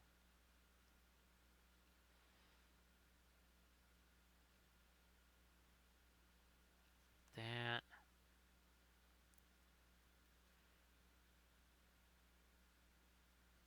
Here.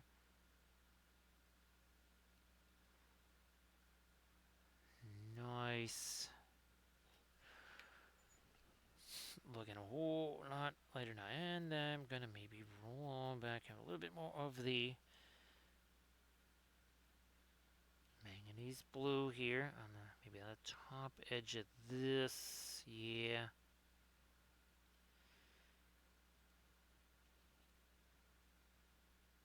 There. Feathering that out just a little bit, and this I can see. Not really gonna mess with that anymore until sort of the very end. No point in messing with that. I was wondering there, Valfira. I hadn't seen you in a little bit, and I just figured. And again, sorry that this started later, Valfira. There was. I'll let you. I'll fill you in on kind of the other stuff that was going on in addition to messing around with that printer. That was definitely a primary culprit there, and in delaying the stream for sure.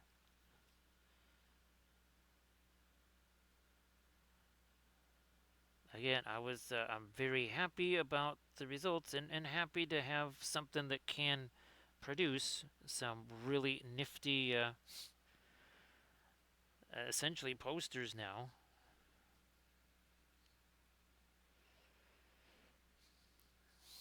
So if I was gonna have both well, it'll probably be almost like what's that stuff called? Kill Team or something? A very small scale system like that, and then I was also hoping to do an RPG thing. I was uh, I was kind of looking around to see what is out there. There's really not a whole bunch of anything out there for this. There's a few RPG systems that are somewhat vaguely maybe in this universe. There's no game systems whatsoever. I mean, there's nothing. So it's kind of an open field, which, well, that is very good.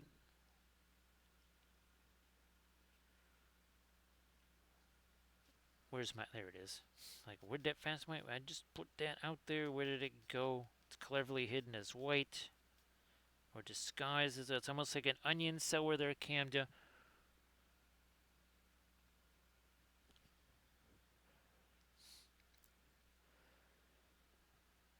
Velfair, I do have like it's almost more like a fabric cutting thing, and I use that to cut out the pallets. Uh, I swear, Velfair, we used to have a paper cutter here, like one of those small little ones, only for basically cutting 8.5 by 11. I'll probably try to get me one of those, Velfair, after Adepticon. I mean, I won't be doing a whole bunch of stickers during the course of the year, so there'll be plenty of time to get one.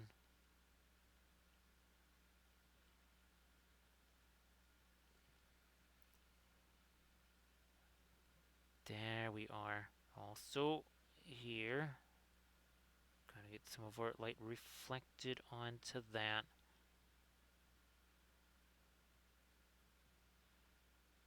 Some of that reflected onto here.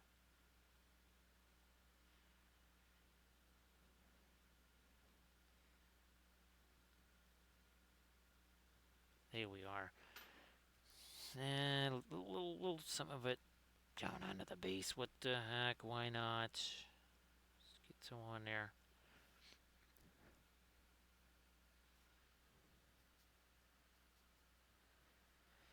But Valfira, we're talking about the price of all this stuff and everything. Well, to just get one of those printed things from, not sticker, but from Vista Print, with shipping and everything else, was gonna be close to 60. But the one that's more like a what is that? It's almost like a draw curtain or something like that. That would have been with the shipping something like $70 for one of them. And I thought, well, you know what? Uh, since I got a bunch of these to make, why don't I just get the printer and then I can make as many as I want? And they wouldn't be, I mean, the aggregate cost would not be 60, $70 a shot. And of course, the fact that I want to be able to do art prints again. I haven't been able to do those since, well, a long time ago. And, well, there's kind of a demand now, right? Right, Valfira?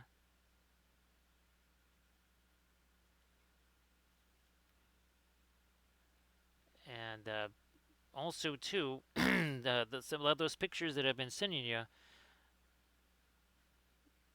I will be redoing. I'm going to be doing, or not redoing, but I'm going to be doing a whole bunch of new paintings, as in regular 2D paintings again.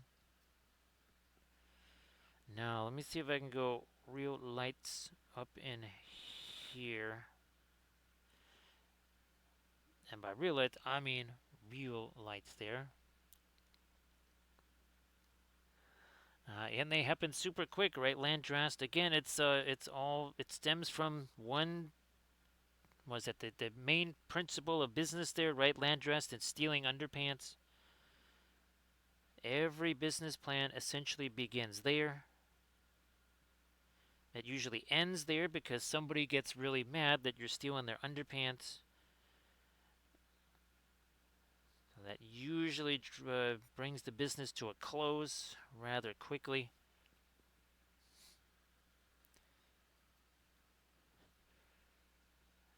Yeah, Vilfira once, like Arienrod, I only ever did maybe 10 or 15 prints of that period. I don't even know if I did that many. And then, of course, let's see, what was the other one? Oh, Brandwin never got to do many of that either.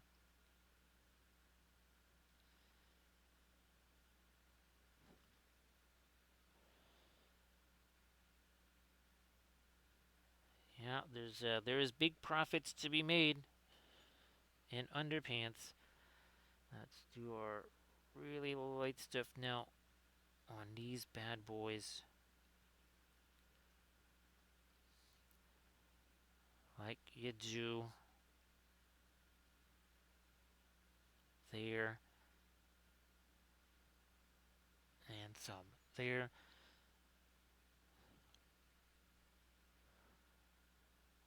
Let me see if we can't, yeah, work in a little bit of the light on the underside of some of these, like so.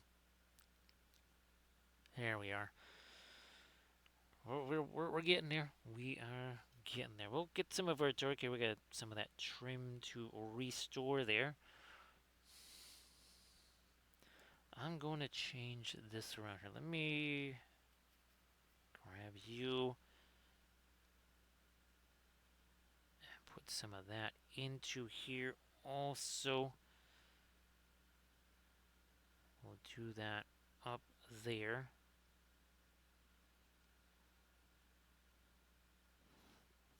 Because we got to do that down here.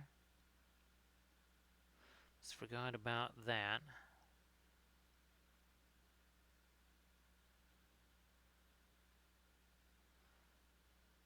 Some of our manganese blue right here.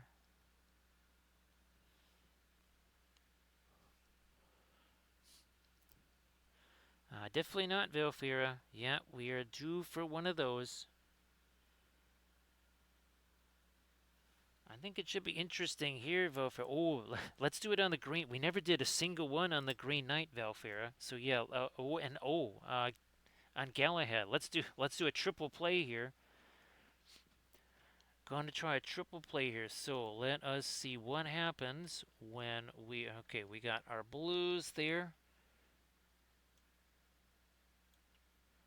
Yeah, so all of a sudden it doesn't look quite so shiny, right? Because we don't have also two of the reflected colors. And of course, all of our blue stuff, anything that was a glowing thing, barely, let's see, once we bring back the color, because of the intensity, right? Now let's bring out the Green Knight from last night. Hey there, Horns fan, how you doing? Great to see ya. Great to see ya. There we are. Look at that. Because there was all kinds of subtle different warms and cools in the green. Here, let's bring it back. Look at this. You can see in his shoulders there that's a warmer color, and on his chest that's a cooler color. Yeah, there we go.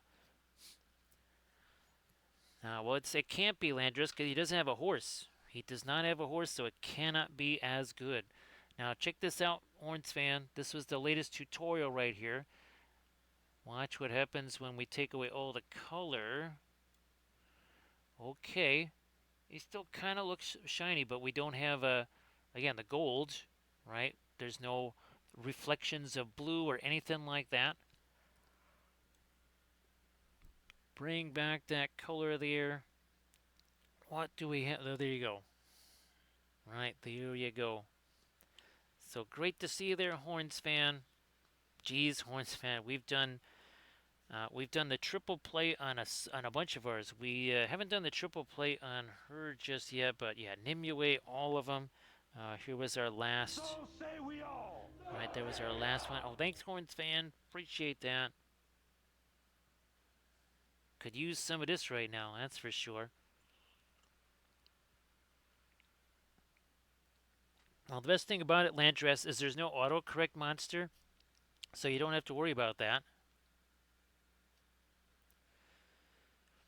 So yeah, Hornsan, sorry that these have been sorry that these have been so much later.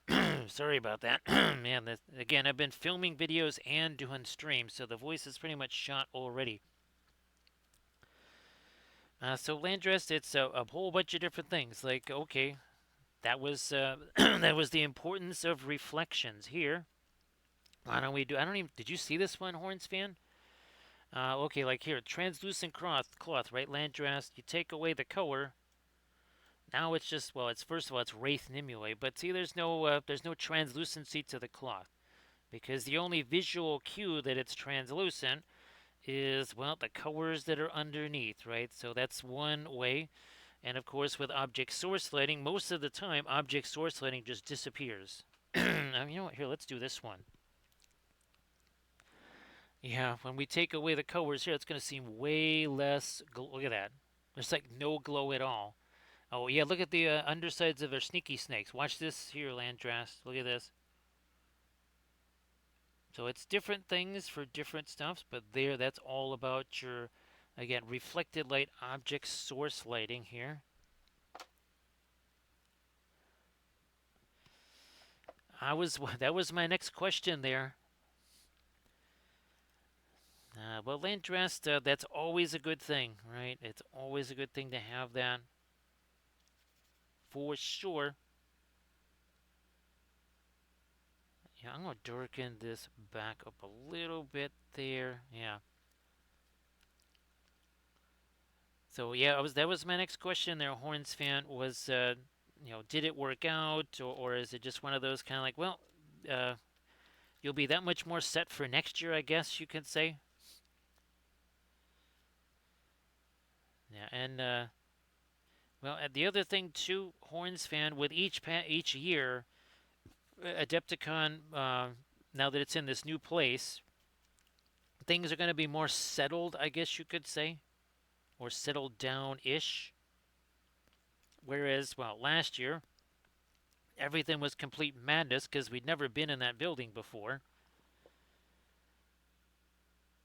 So that's another advantage there, Horns fan. That things are going to be, shall we say, more locked in by the time you get there.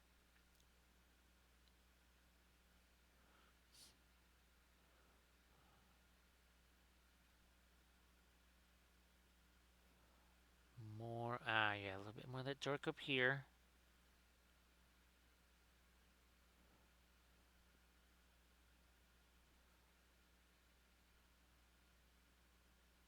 Yeah, that was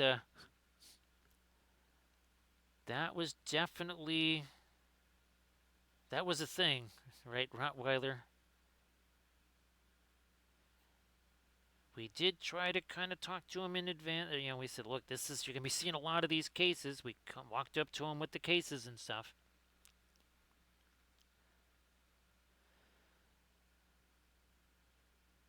Yeah, wouldn't be surprised there, Landrast.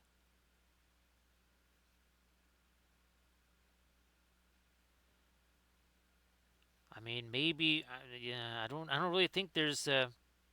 It's been too many years now. I don't think there's really the walk up day pass type things, and you're not just jaunting over for the day, right? Landress, it's a little bit of a hike.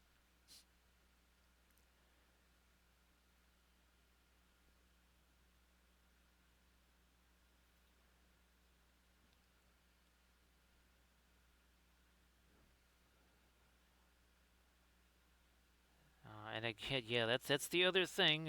If you haven't been there before, don't you really don't want to try and bring in other food or other anything. Bringing in yourself will be a challenge. That's enough of a challenge there. You don't need to add more to that challenge. There it is. So yeah, Horns fan. There's tons of things to check out there. Even just the vendor hall there, Horns fan.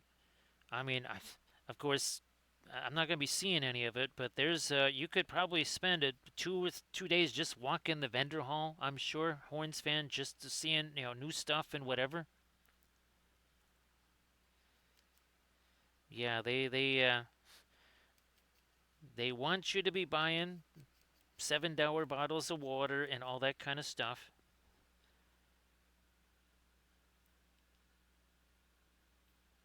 Just again, just a word to the wise out there.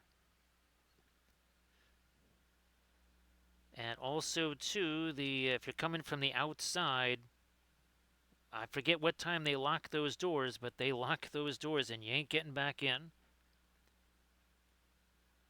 The only way is if you've got one of the connected hotels, but from the outside, we found that out the hard way. There we go. That is much better there.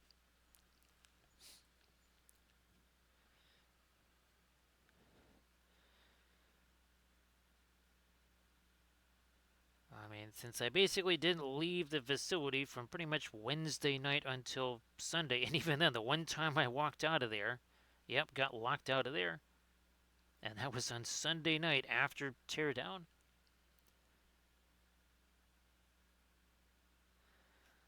That was very interesting. to say the least. Here, let's get some more of our darks. Ah, there we go. There you are. Must have dark to show the light.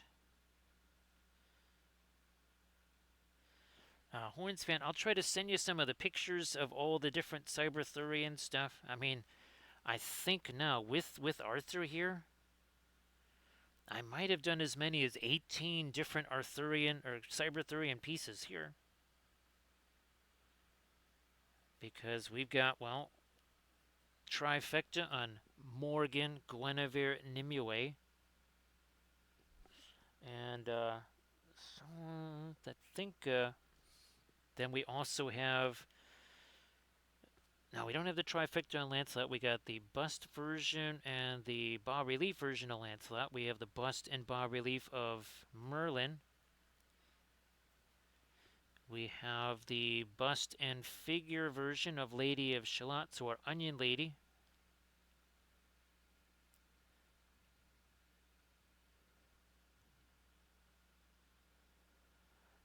That's it's funny. She meant that Horns fan. The doggies are off to a very good start, so congratulations on the Horns making some hay there. So Horns fan, yeah, the Bulldogs. They're 3-0 to start the season, and one of their bugaboos has always been they beat up on the bad teams and then usually lose to the good teams. This year they beat already 3 playoff teams, and they changed the playoff structure. Yeah, Horns fan, they changed the playoff structure, so they got wild cards now. They now have I guess I think up to 10 teams can sort of now qualify at least for the wild card spot. Whatever that is, I have no idea how it works. I was looking at the ladder. I'm like, what the heck is going on here?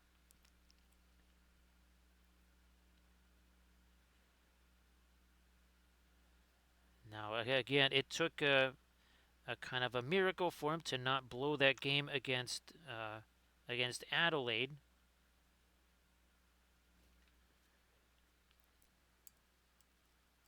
But yeah, the 100-meter penalty there, Horns fan. Yeah, I mean it was almost like let's say you have a I don't know a defensive back. He thinks he's broken up a pass. He gets called for interference. He throws the ball at the other player. And then when he gets another penalty for a personal foul, obvious and unsportsmanlike, right? Then he throws the ball at the ref. And then the rest of his teammates jump on top of him to keep him from doing something else.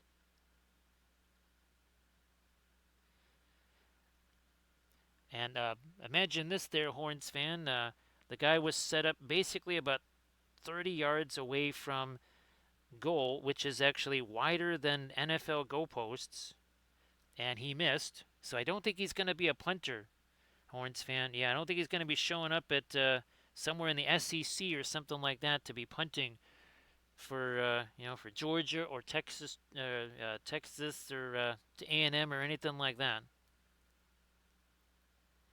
It didn't go so well for him.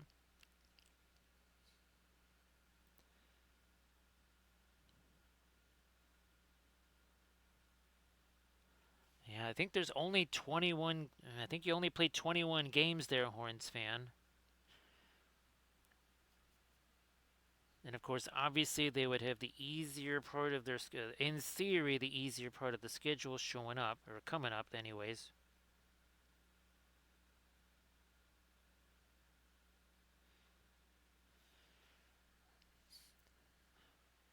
I think they actually hadn't won in Adelaide in something like about 10 years or whatever.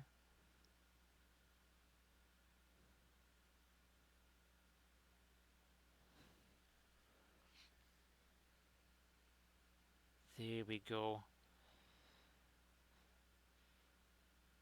All right.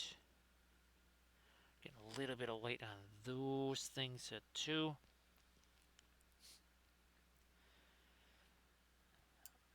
No, where's my Prussian blue here? Yeah. And I get extra fortunate, I guess, Horns fan, that they have a bye this weekend, so I won't be missing the game while I'm at Adepticon.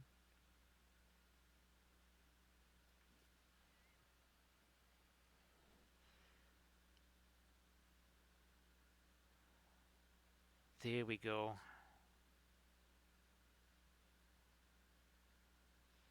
All right, here now. Let's start lightening this up. Come on, a little bit lighter. There we go. That is all the way basically up to our fast mat weight there. Horns fan, I did see some kind of a. I was on the Cow and Cowherd show. You see Arch Manning there in that ad. So I don't know how Arch is. There, of course, he didn't have enough expectations the first time around. Now there's actually a whole bunch of expectations for him again because they're like, oh, now it's year 3, and this is his last chance to increase that draft capital.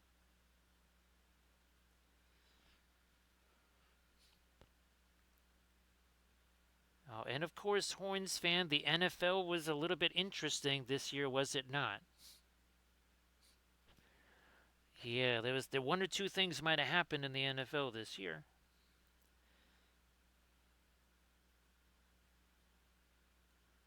And if you were a head coach, Horns fan, you had to make sure that you had that U-Haul ready. Gotta get that U-Haul ready.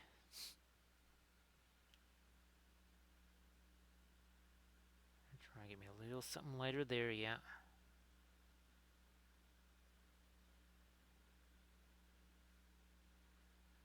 Right, like this.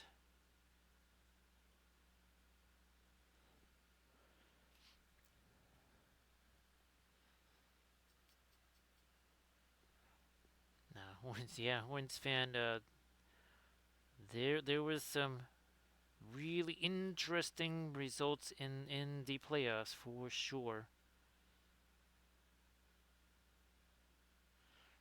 Now we're really starting to lock in some solid stuff on that crown.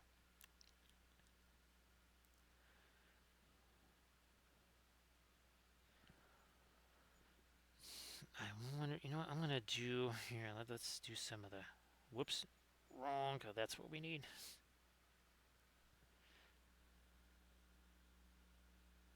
That's what we want there.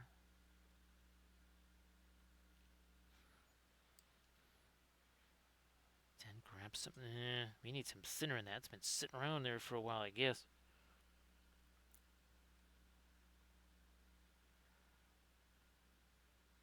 Okay, now we're talking there. Let me try some of this. We might have to get. I guess we'll have to get some more of our fast mat white out there.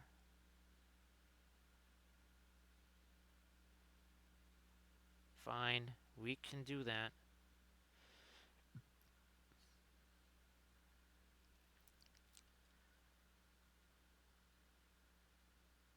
We'll get some lighter stuff on that here, like you do.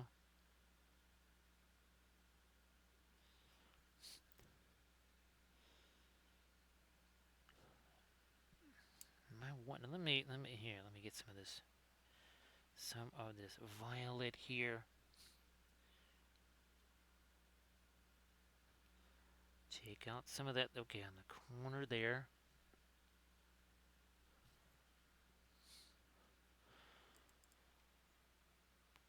Oops. Payne's gray.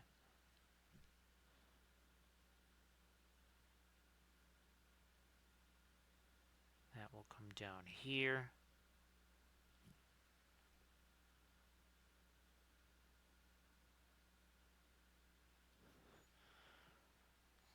Start doing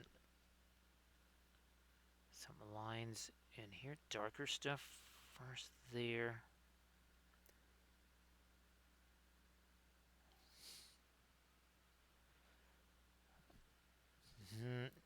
No, I'm going to change this around. Change this a bit here. First, we'll do this.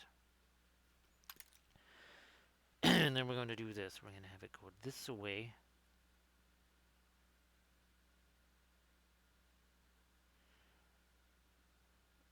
Another one. There, come on.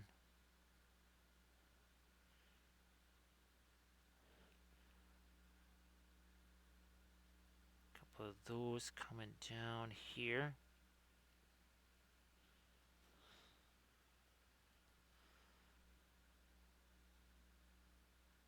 And another one out there.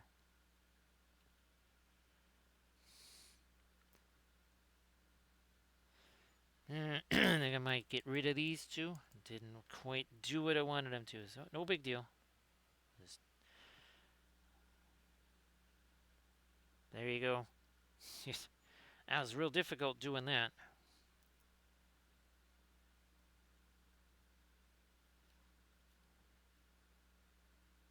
Yeah, that was very difficult to change that around. It took all of 2 seconds. Try and lighten that up a little bit down in there. A little reflected light on the underside of his nose. Maybe try to make that side a little lighter also.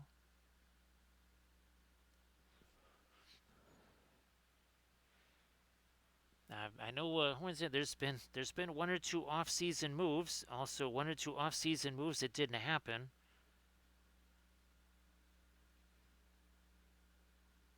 Everybody kept saying that a certain Raiders player was going to be coming to Chicago. Not sure what you think about the Mendoza thing and also the Linderbaum. So those things in combination are very interesting, for sure.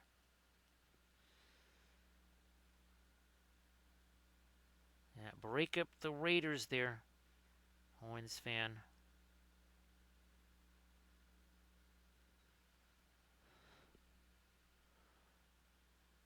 Lighten up. Just come on, right along the edge of that. Yeah.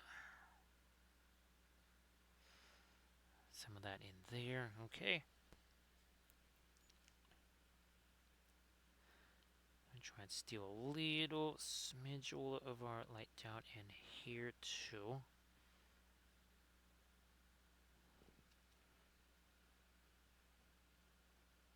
Come on, there we go. We definitely need some of our reflected light down here.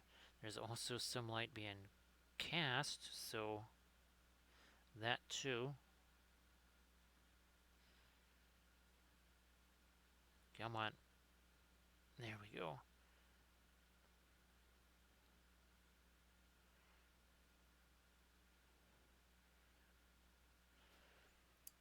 Taking one of our...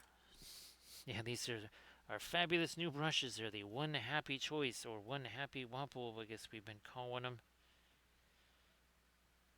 Some Amazon specials there. A little bit more of the Indian yellow. It's like, wait a minute, that not Indian yellow. That is. Start breaking some of that down. In it goes. Couple of places here. Tint some of this stuff. Like you do. There we go.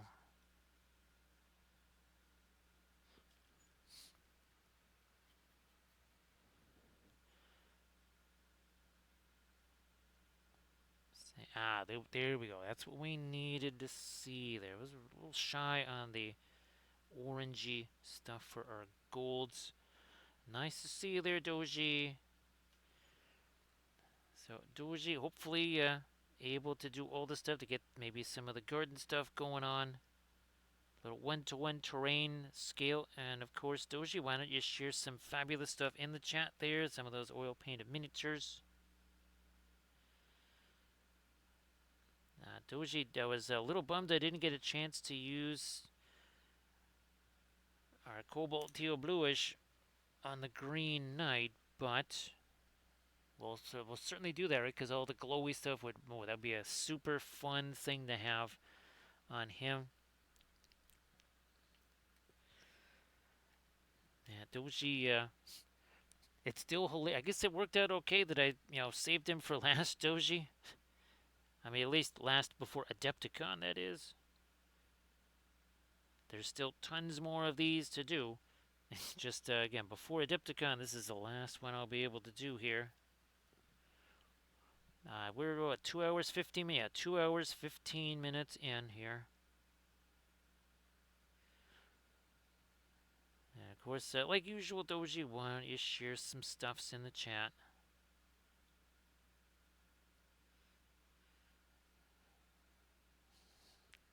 Do I do the darker? Yeah, here, let's maybe do some darker stuff in there. Where's my more of these guys? Everybody check out the Instagram link that Doji just shared. Let me get more of the stuff out of here. There we go. So again, everybody check that out.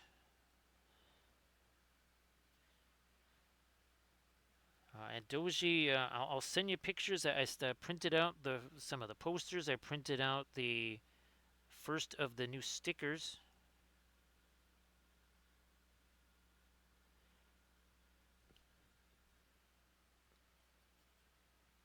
That was it was a bit of a challenge. Well, and I think it's always going to be a challenge to get that printer to do what I need it to do. But at least when it does finally print stuff, what it prints seems to be pretty nifty.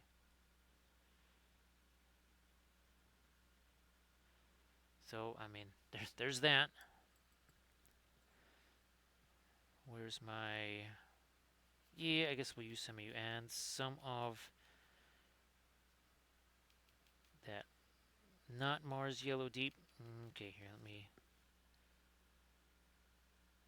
go over the top. A little bit of a semi-dry brush here.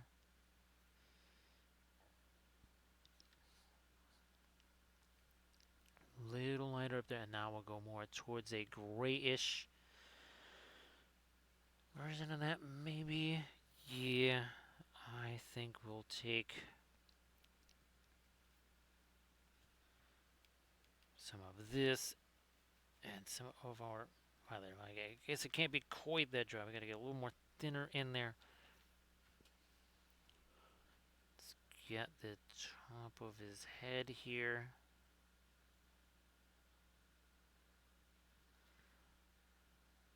Like so.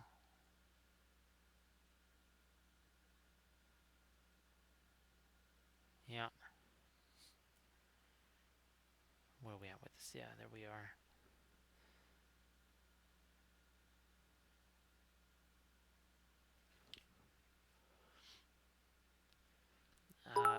Oh, thanks. Appreciate you still being here, Night Whisper, and thank you so much, Grant Oracle. Could definitely use some of this right here. So great to see you there, Grant Oracle. Grant Oracle, I was telling folks that if you thought that you know 2D printing or 3D printing was difficult, just try 2D printing with that Epson. Yeah, I was using that large format Epson for the first time today. Now again, maybe the matte paper goes through a lot easier than the much heavier glossy photo paper.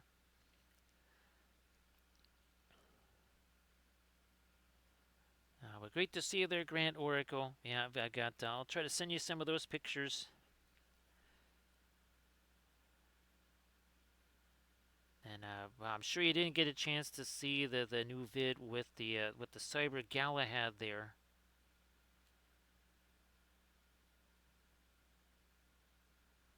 Or the one I think, yeah, I posted the AON video. I think I posted that before the stream also. So thanks again, Grant Oracle. Really appreciate that.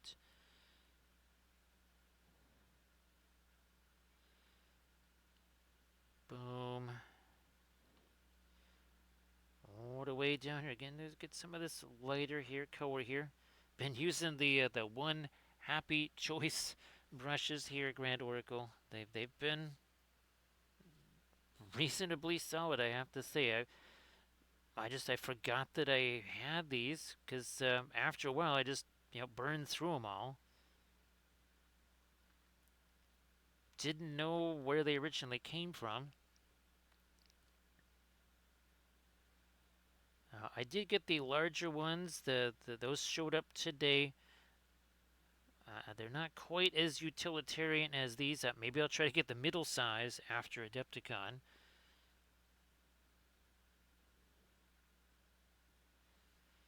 Let me work in more up here. There we go. Also was trying to learn a couple of more Blender tools.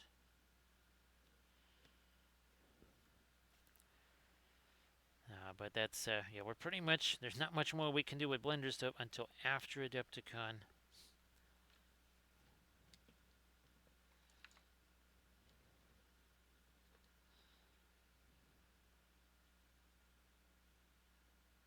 Come on. There we go.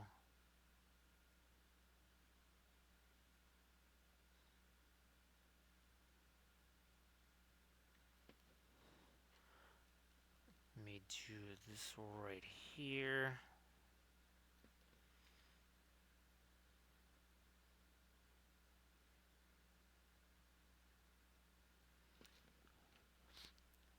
Leave it more of our light up there, and now we might go a little further with that. We are now 2 hours 21 minutes in.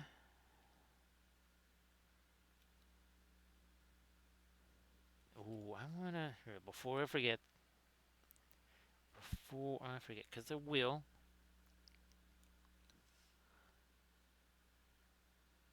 We got some metals and stuff. They just try and shoot down in there a little something. Doesn't have to be very much.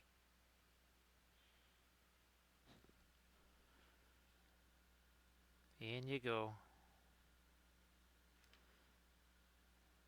And then a little something there.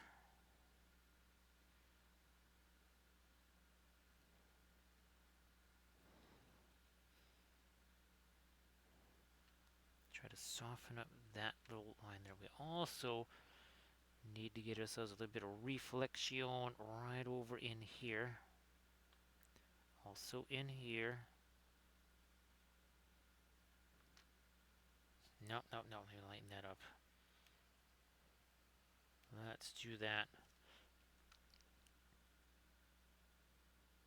There.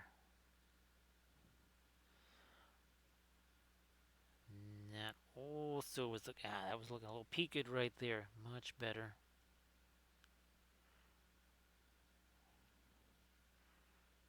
Lighten you up all the way down in here. That's better.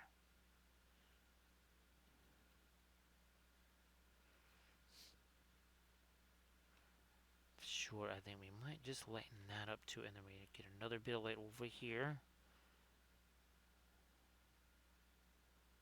Comes down and over. I wonder. Wow, first let me do this. A little something on that.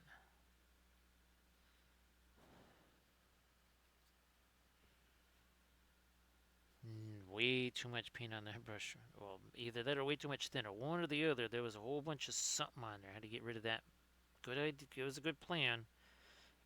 That would have been way too much in that little area there by a lot.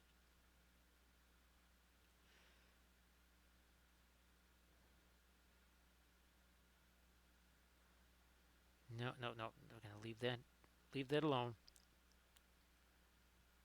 I need a little touch of light over here, just a smidge there.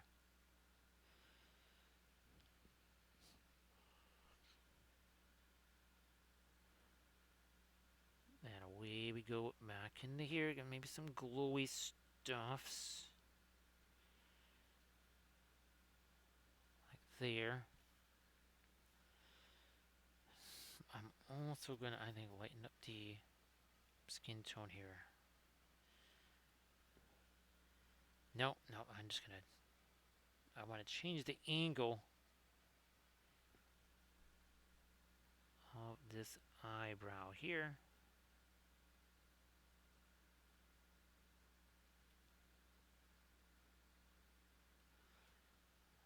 Changing that around. Where's my, here it is.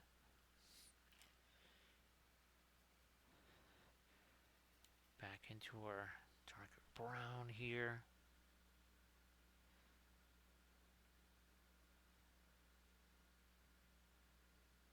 Yeah, going with a bit more neutral there.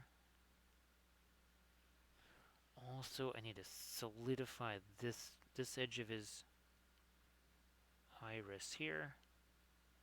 I think we did that, sorta, kinda. I don't know, let me try to even darker it for the pupil now. Can you see what we're doing? Sort of. Well, that's definitely darker.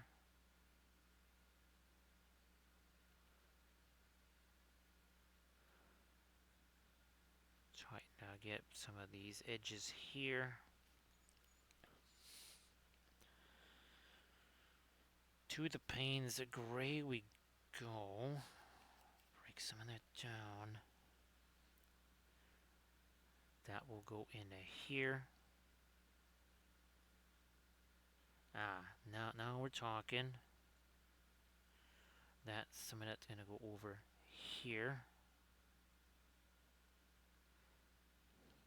And then some along here. See, it's kind of advancing and curving like that.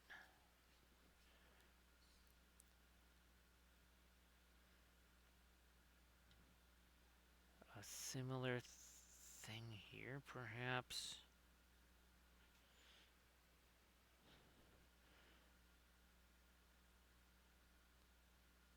More, here a couple of sharper lines in this. More definition there.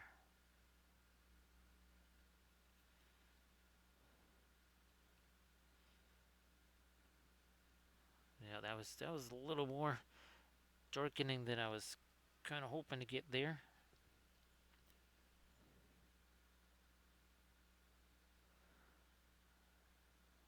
Yeah, I just work the dark around that a little, and now in here. Some separation around these shapes. This one for sure. Try it again. This is, again, mostly the Payne's gray here. That's kind of a dark grayish blue.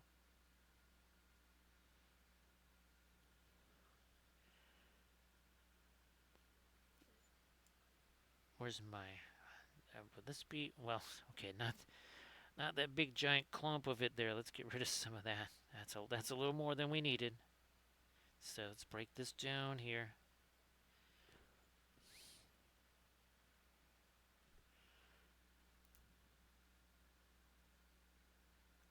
Around we go. Yeah, there it is. And now a bit of our lighter stuff right here.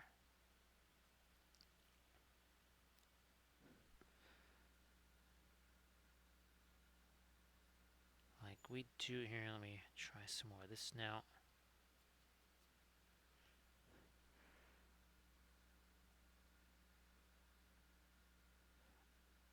Couple a little lit. It's a little later than we wanted there. I can bring some of that back, which is fine.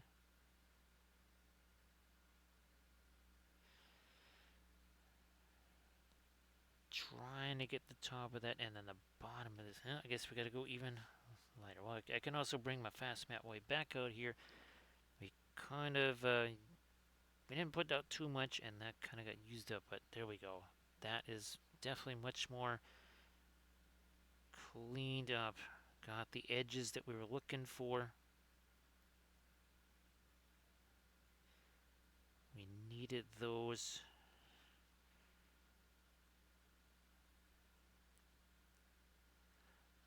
Touch a light Nope. There we go.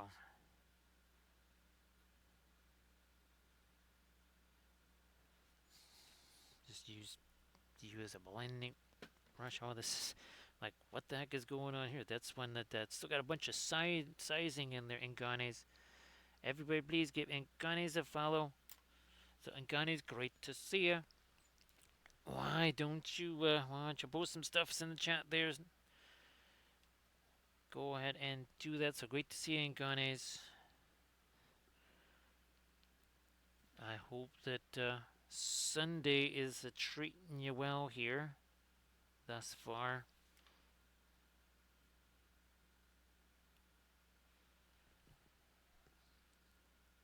Need a little bit something, either lighter or darker on the beard. There's got to be something. Right now, there's, well, nothing. I think we got it now. Alright, I might go lighter on the ellipses here. Let me see what happens with that. So everybody check out that Instagram link that Inganes just posted. Give Inganes a follow. So Inganes, I'm guessing that there's still a lot of guests and other chaos going on there at this point. No, that will be too late. I'm going to back away from that a little so that we can get the light that we need here on the corner of his mouth. I'm going to do a little bit of that here too. Glad that it's going good so far there, Inganes.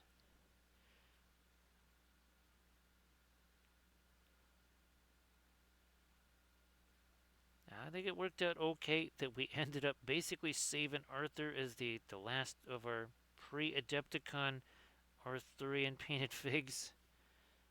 That wasn't, again, wasn't really the plan. Because I was printing out an Arthur bust. It just, the print went all kind of wonky. I think there was something that happened temperature-wise or whatever with the printer. Otherwise, you would have seen him already. And yeah, it was all set. I was printing him out, and then I looked and I was like, well, okay, we can't use that print. But better late than never here. I mean, it did say the once and future king, and never said exactly when he would return. We thought he was going to be returning, and then we had to wait a little bit longer. I wonder, can I split? I can split that, okay. I was really wondering if I had enough light there to split that up. Speaking of which, let me get that fast matte white back out here again. It'll just go over there.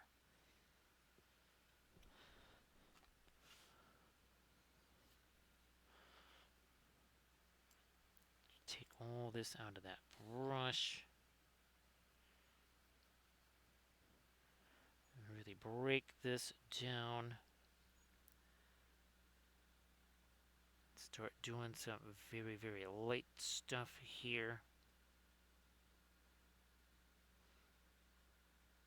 Like we do.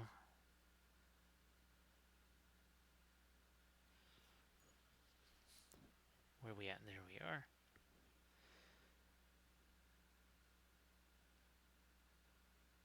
Trying to get me might have been a little more than I wanted there.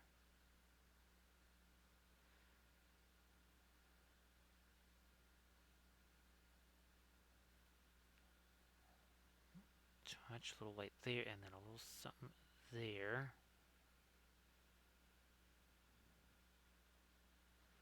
A little extra, maybe like right here on the armor.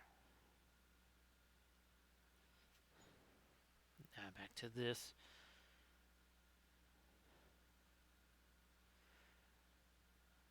These things, maybe doing a little bit of projecting of some light there.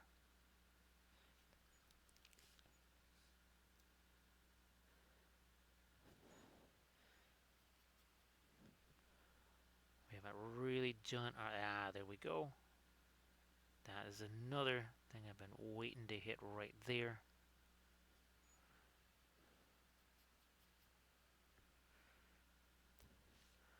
Same up here.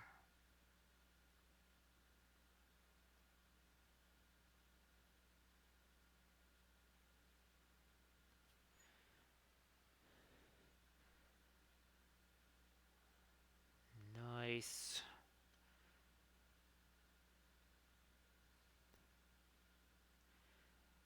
Doing this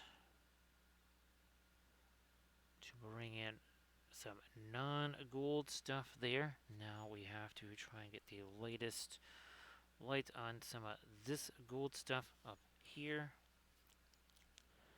Thanks, Camda. It was. I've been trying to make sure that each of them has, a very different expression. Super important for the whole story and such, right, Camda?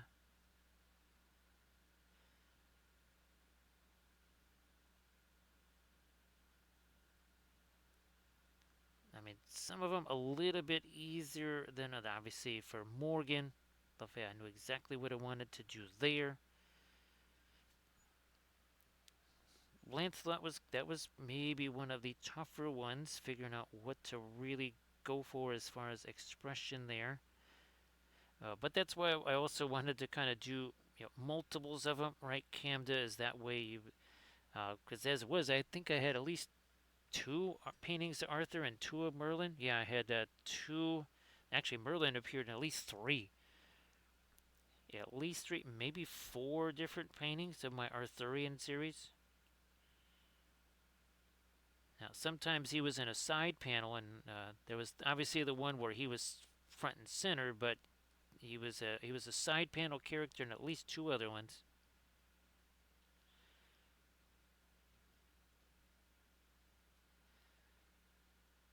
Ah, come on, there we are.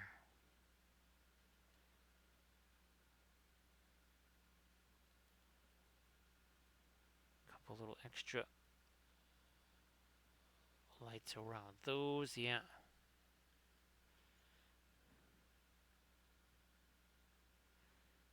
Because Lancelot is looking a little bit further off to the, off the what stage left there. Well, his stage, I guess our right.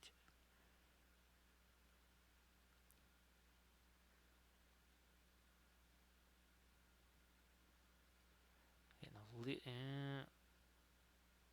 little bit lighter, something in the skin tone there. And then the beard.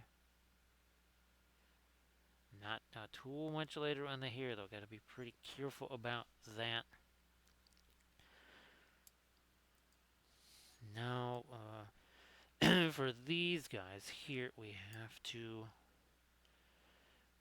I might actually, you know what? I'm gonna do that. Okay, let's change those around. We're making another change, Camda, because well, we can do that.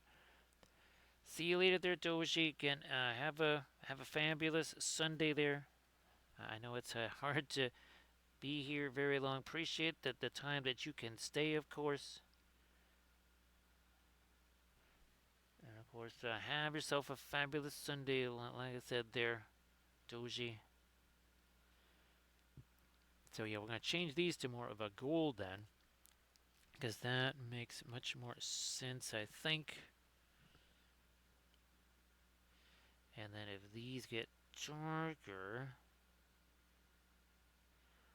that is also gonna promote a sense of that those being lighter. Yeah, let's do that.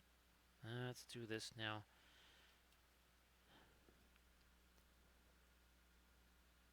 Come on, down you go.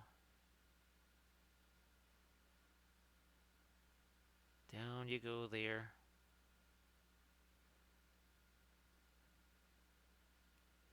Also here.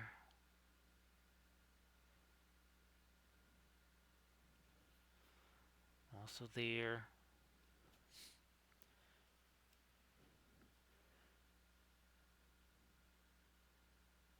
Keep it working.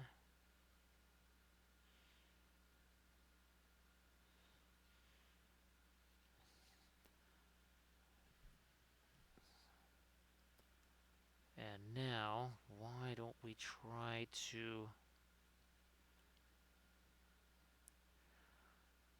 get some of the lighter gold on the top of these little things here. Well, we got this. We can use that. We got our Indian yellow over here still too. Let's use this. Nah, well, that is way too clumpy. I'm going to get rid of some of that.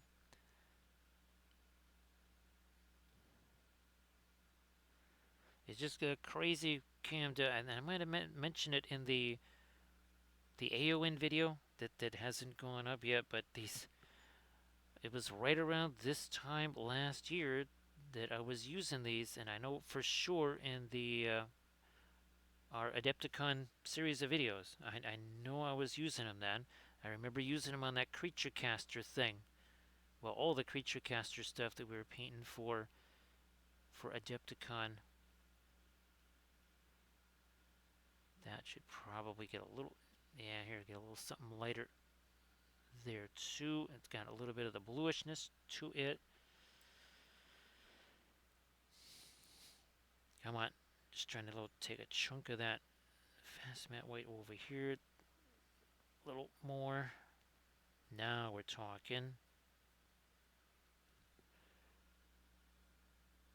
Nope, that is too much. We're gonna break it down.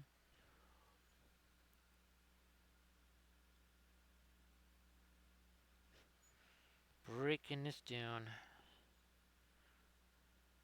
Making it a little later.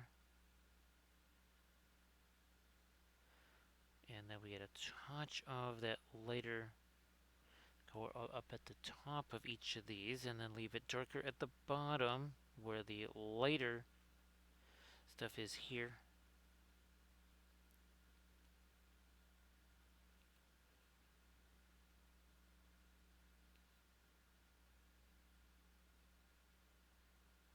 And more of this here.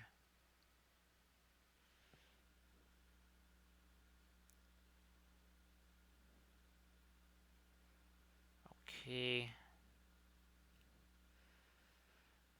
That is also a little too, but I'm gonna, here, let me try this. So it's more of a mid-tone in there. Yeah. It's also got a little bit of the orangeness. A little more there.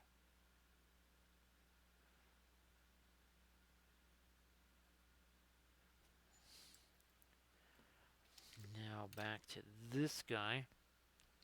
Right here. Put you in there. Here, a little touch of yellow in that.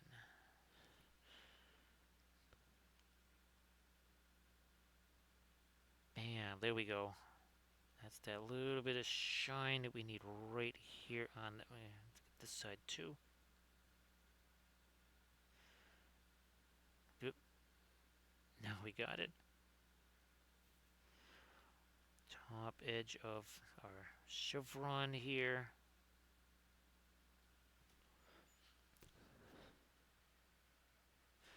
The bottom edge.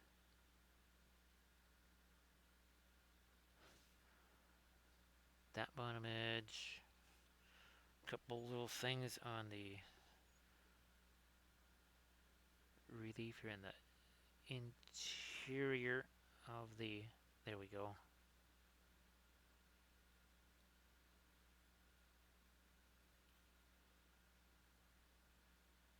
Come on, down we go.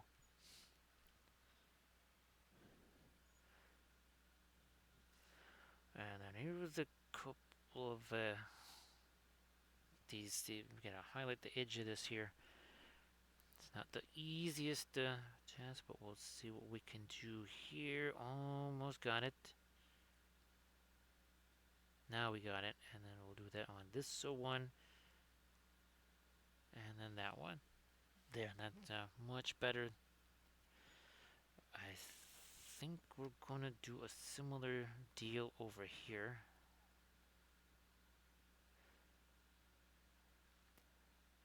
And then also try to break out some filigree here.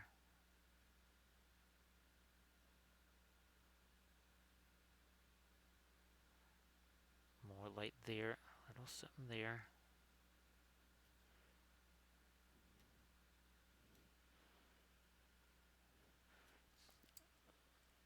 you out of here. Let me get the.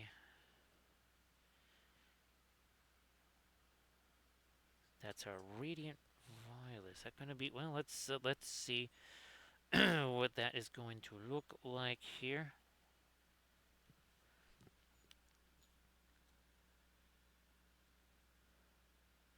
Yeah.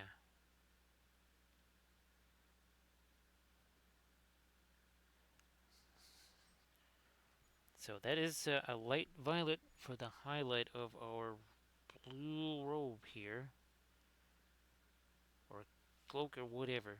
But now that's a violet, light violet color. Let's make it a little lighter even.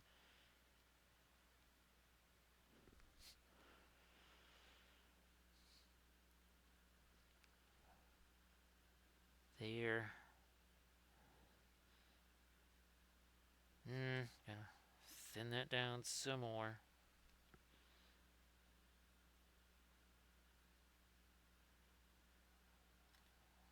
Yeah, now we're starting to get a little bit of a turn there. That's good.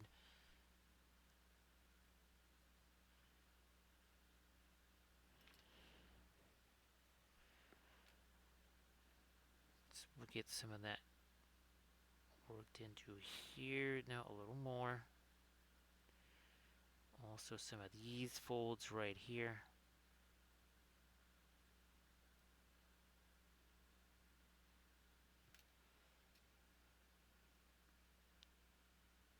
Yeah, now much more really enjoy painting cloth that kind of looks like cloth instead of, again, like maybe wet paper towels or cardboard or something like that. It unexpected joy, yeah. Because for the longest time, when you're especially when you're doing like the 28 mil figs or even some of the 72s, that type of it's a little beefy.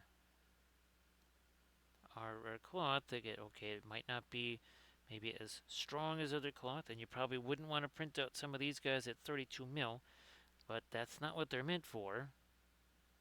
Yeah, the even the figures that I'm doing at 72, they're not they're not really meant for setting out on the table. The chess set's a different story. The chess set is going to be, well, I mean, again, the word is bulkier because those are not going to be, that would be one honkin' chess set if the figures in the chess set were 75 mil.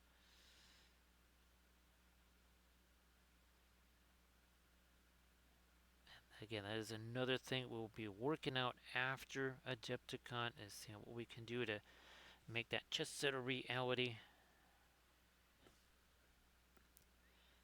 Featuring our Cyberthurians.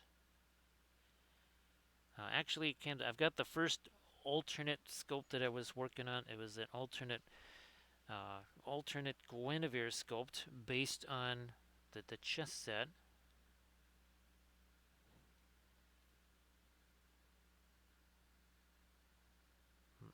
That should probably be more of the yellow. Yeah, that worked out okay.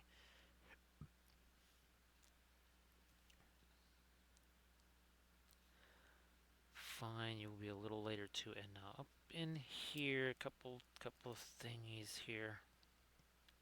Okay, we still got our completely white fast matte white ready to go. Have a good night's sleep there, Night Whisper. Again, I appreciate you being here, and best of luck on the travels there. I know it's going to be a long road to Adepticon. But here's hoping you get everything done there too, Night Whisper. Here's hoping you get everything done.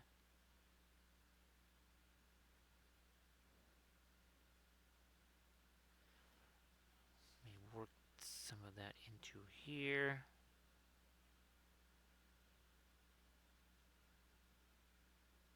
Come on, there we go.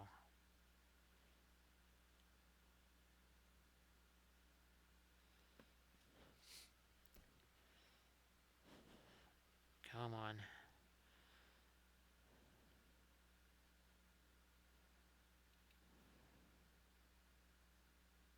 Couple more lights in there.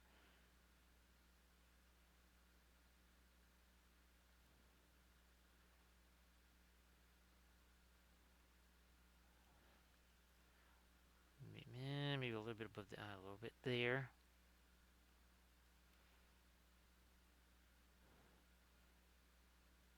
Around our, yep, that too.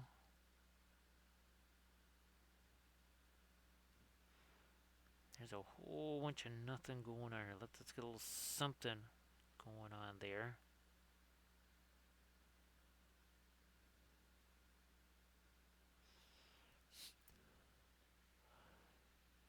So yeah, he's got himself some shiny. Now in here we gotta maybe take some of the Payne's gray. Payne's, well, there's a whole bunch of the yellow, and let me get rid of that first. Painsy gray. Some of this not radiant violet here.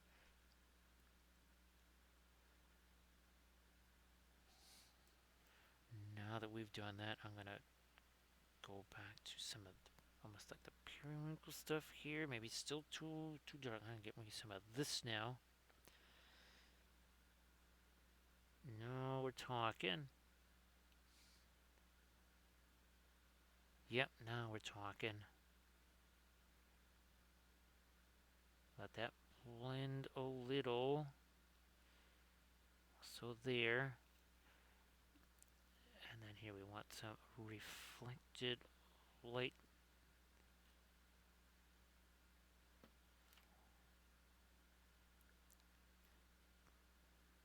That's yeah, we need a little more transition on that. That was just kind of abrupt right there. More of this lighter violet right on the edge of this here. Yeah, okay.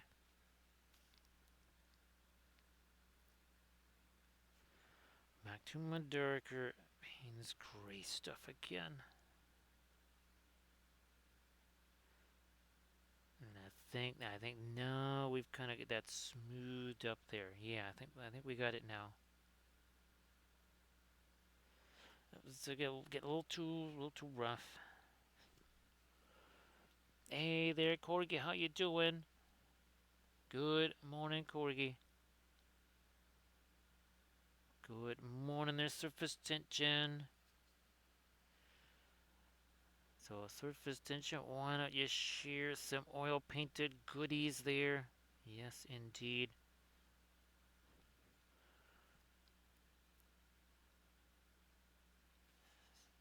So yeah, we saved him for last surface tension. It didn't work out so bad. Now, in surface tension, I will send you. I've been printing out the posters. Yes, the pictures that I sent you, I've been printing those out. Well, let me see. Yeah, I guess I can move this here. 1 second. Oh, also the stickers. Yeah, so we got our stickers there. And there's the posters. They're printed out. I mean, they're only 8.5 by 11 surface tension, but um, let's put it this way: that Epson printer was every bit as fussy and temperamental, if not more so, than the Epson printer I had 30 years ago. So I guess we have it looked forward to surface tension. So in 2058 or something there, surface tension, we'll still have all the exact same printer things going on that drive us nuts. Yeah, FEP sheets, all that stuff is that's just gonna keep driving us nuts for the next 30 years. Surface tension, apparently, because if they haven't got that settled on 2D printers yet, what's going to happen with 3D printers?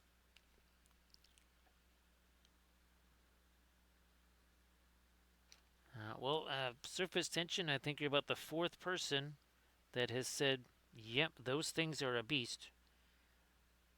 I mean, I feel a little bit less stupid, surface tension. Because I was just thinking, wait a second, I did this 30 years ago. Why is it so much more difficult with essentially the same thing 30 years later? That doesn't make sense.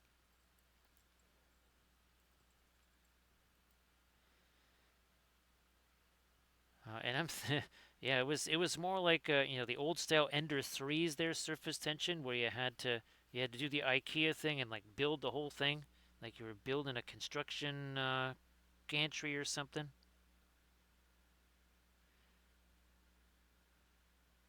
It was easier to set up the Bamboo X1. It was easier doing that than it was this printer. Let's put it this way, surface tension. When it does actually print something, I don't know what I did because I've done about 5 different things, and sometimes I'll get a print, and then another time I won't get a print, so I'll do something different, and then I'll get a print, and then I'll try that thing again, and then not get a print.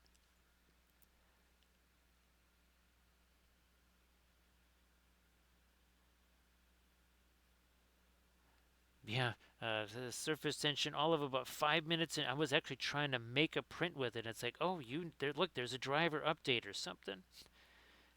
And I was just, no.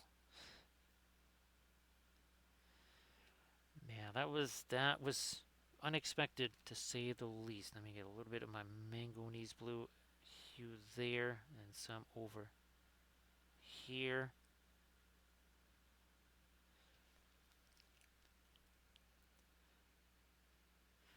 Again, not sad that I was able to actually get me some prints out of that, but gee whiz. Fortunately, unlike the old printer, that was something I dealt with every day. I won't be printing out a whole bunch of stickers not after Adepticon. I certainly won't even be printing out a bunch of posters right after Adepticon. I guess surface tension, I'll have to figure out something to print because otherwise those cartridges just dry out in there, right?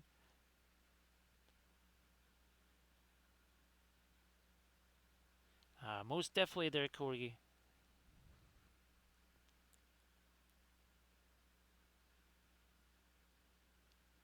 So yeah, I think as far as those cartridges, there's a little bit of use it or lose it to those things. So I can't just like not do nothing.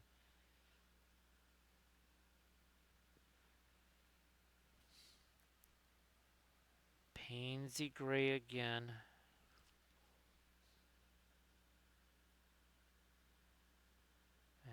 And we're in hour 3 now, basically. And again, Adepticon is beckoning here.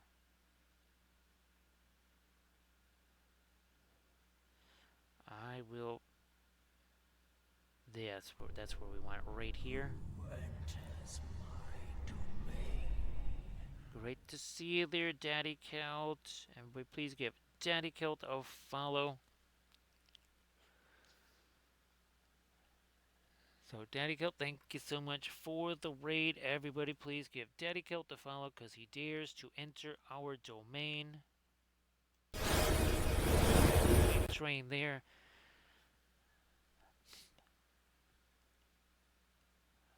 Yes, well, that was the other reason I got that. Well, it's a large format printer again, and there's some of these sheets that I need for some of the different game systems, and I was hoping that I could actually, not necessarily super high res or whatever, but at least print out the larger game sheets instead of a whole bunch of small ones.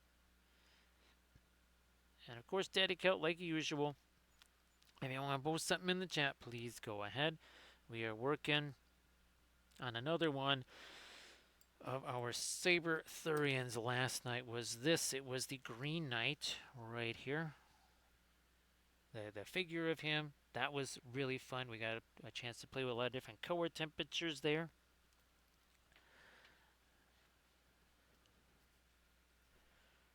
And now, so hey there, how you doing, the Indie Dad? Great to see you. Happy Sunday to everybody, of course. Happy Sunday. Hope that everybody is doing fantastical. I want to see if I can't give me a little more of the light here on his hair. So this is all part of our Cyberthuria series. We've done a whole bunch of these, whole bunch of them. We have done Morgan Le Fay, Guinevere, Nimue, Lancelot, Galahad, Merlin.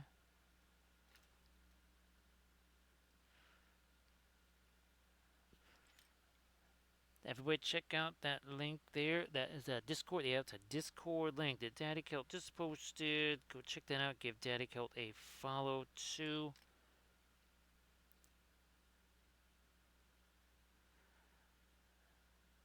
And surface tension, yeah, in the one of the posters, I kind of incorporated a diorama idea that I wanted to do for that. Oh, and actually, surface tension, I have the non-cyber version of Lady of Shalott worked out too. Yeah, I have the non-cyber version of that. Now I'm gonna try to super quick like get some of the stuffs down here. Great to see you there, Uber Yeti. Uber Yeti, why don't you share? Same deal, Uber Yeti. Why don't you share some stuffs in the chat there? Great to see you. Want to share the YouTube chan and all that kind of stuff there, Uber Yeti? Go ahead, do that.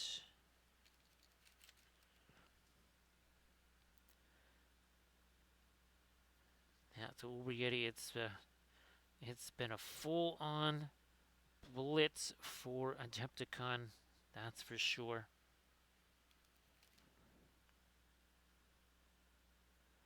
Now, I'll probably be posting, again, the thing that I would normally post, say, like on the 24th or something like that. I'm going to be posting the next video on the 23rd just because, well, that's the day we're leaving for Adepticon.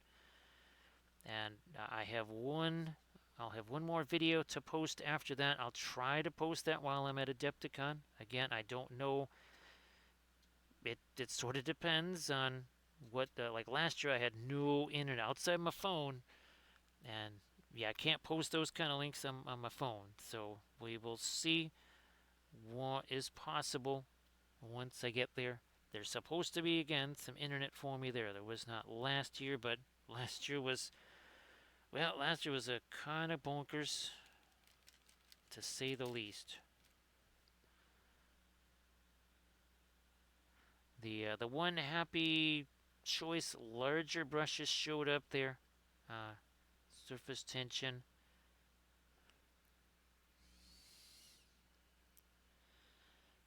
So surface tension, it's not a super long way. You're looking at 90-something-ish miles. Now, of course,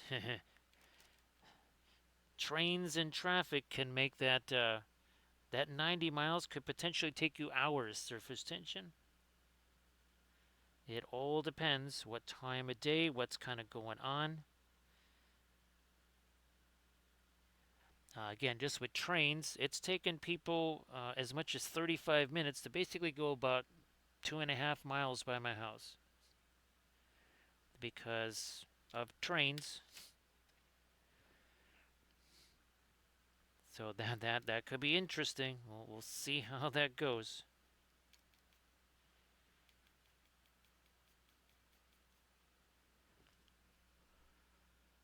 So it's not always necessarily the distance involved, it's what's between you and that other place.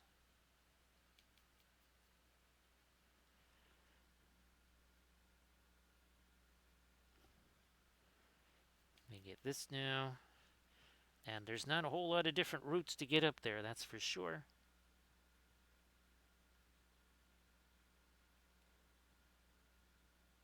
Which is another reason why that tends to be a little bit on the crowded side.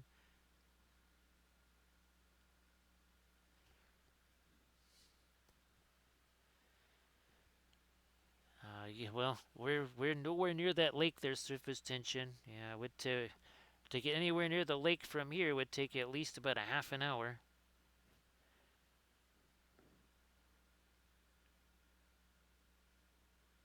And then you'd have to drive through the city, which would, well, somewhere around Adepticon 2028 you would get there.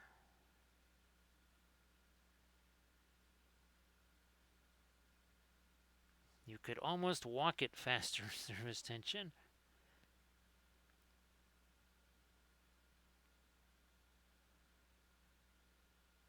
Because we are in the far western part of Chicago here.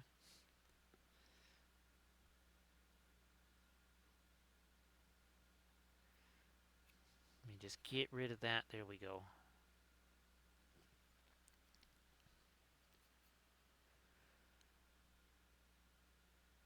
Yeah, the only lakeside road is Lakeshore Drive, and that is a real adventure there, and it doesn't go very long. And well, it doesn't go to Milwaukee either.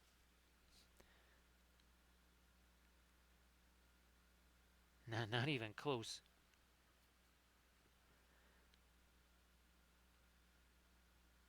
Who knows? Surface tension. Maybe it's modeled in the realm of the ancient Welsh Landians to make it more defensible.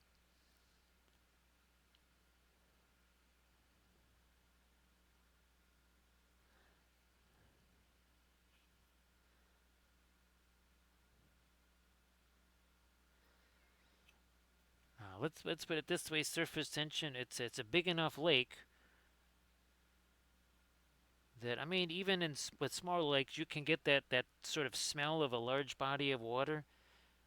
So you can smell the lake way further away than some of those other lakes that I've been to, like this kind of your smaller lakes. Yeah, this lake, depending on which way that wind is blowing, you can really smell that you are almost seaside.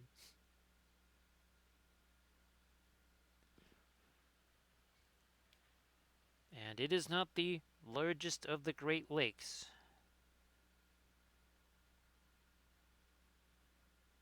Now, there's a couple of smaller ones, well, like Lake Erie, for example. But Lake Superior, that's a big one.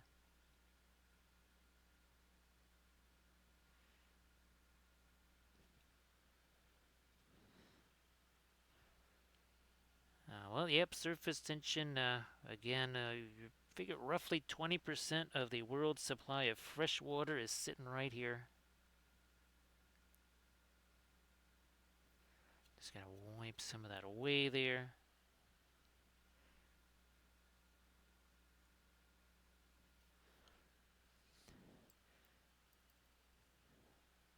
Let me get, yeah, here, let's grab some of this. Let's do some of this over the top in a few places.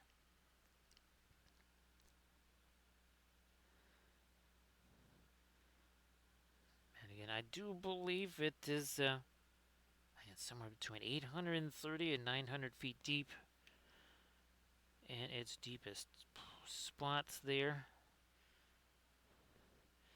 Now, some of the larger lakes that may not necessarily deeper or that much deeper, but cover in more territory.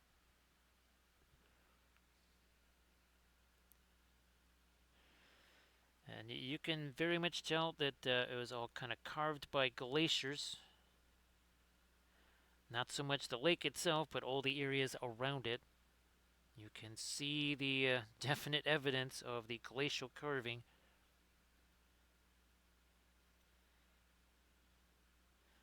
Well, and then of course all the fossils, because this was once a shallow inland tropical ocean. I've certainly dug up the fossils myself. That is a tradition in Wappleville to do the fossil hunting.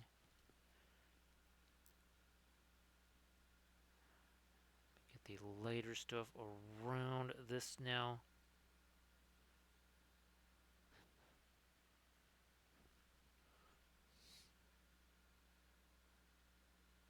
Boom. Now we gotta do these a little bit too here. Let's get some of these.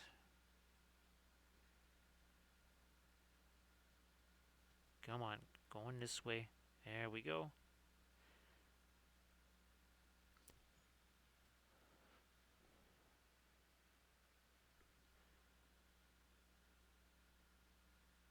So I think, was it Devil's Lake State Park? That's right. That's one of the places where some folks I know would go all the time. That's another one of those glacially carved lakes.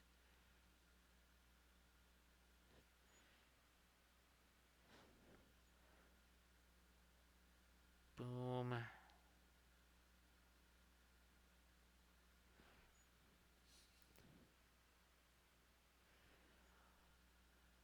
And of course, well, I think I've seen a few maps of what Dogger Bank looked like before that kind of got subsumed there.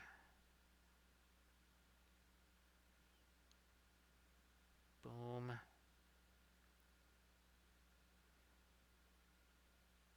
And then we'll get some of this light stuff again up in that part of our circuit tray there.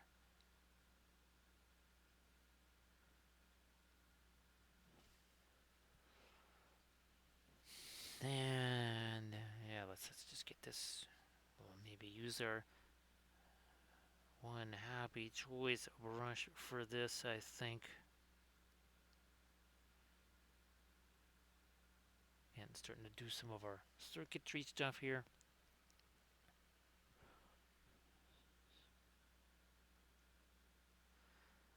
Some of it over here.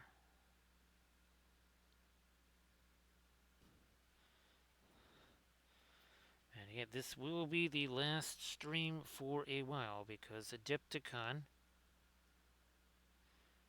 Don't be surprised if it's maybe not even until, say, next Tuesday. And I don't mean Tuesday this week coming up. I mean the Tuesday after that Tuesday.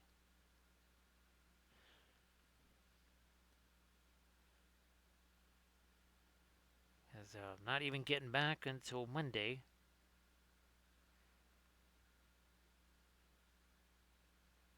Let me get that anyway. Some more. Let me just take some of that away.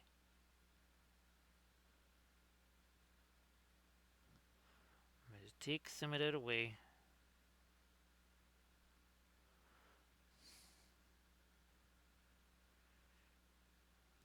Okay, and now we're gonna get some of our circuitry, some of our circuitry lines into here.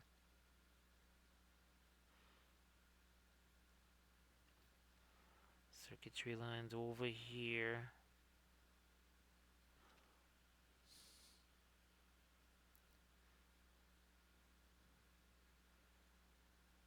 I don't think so. Surface tension.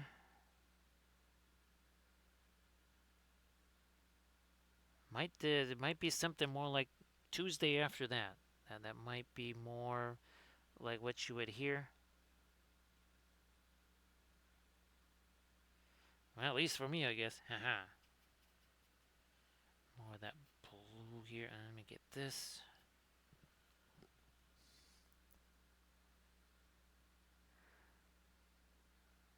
And our little lines emerge here.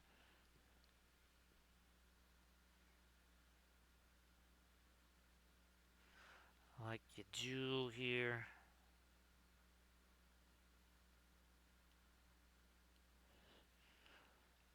Same deal all around.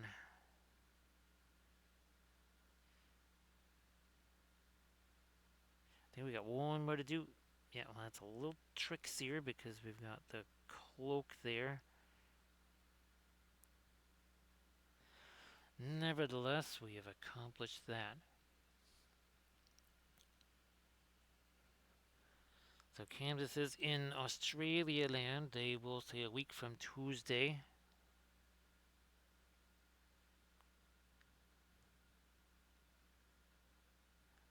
Trying to get me a little smidge of some reflections there.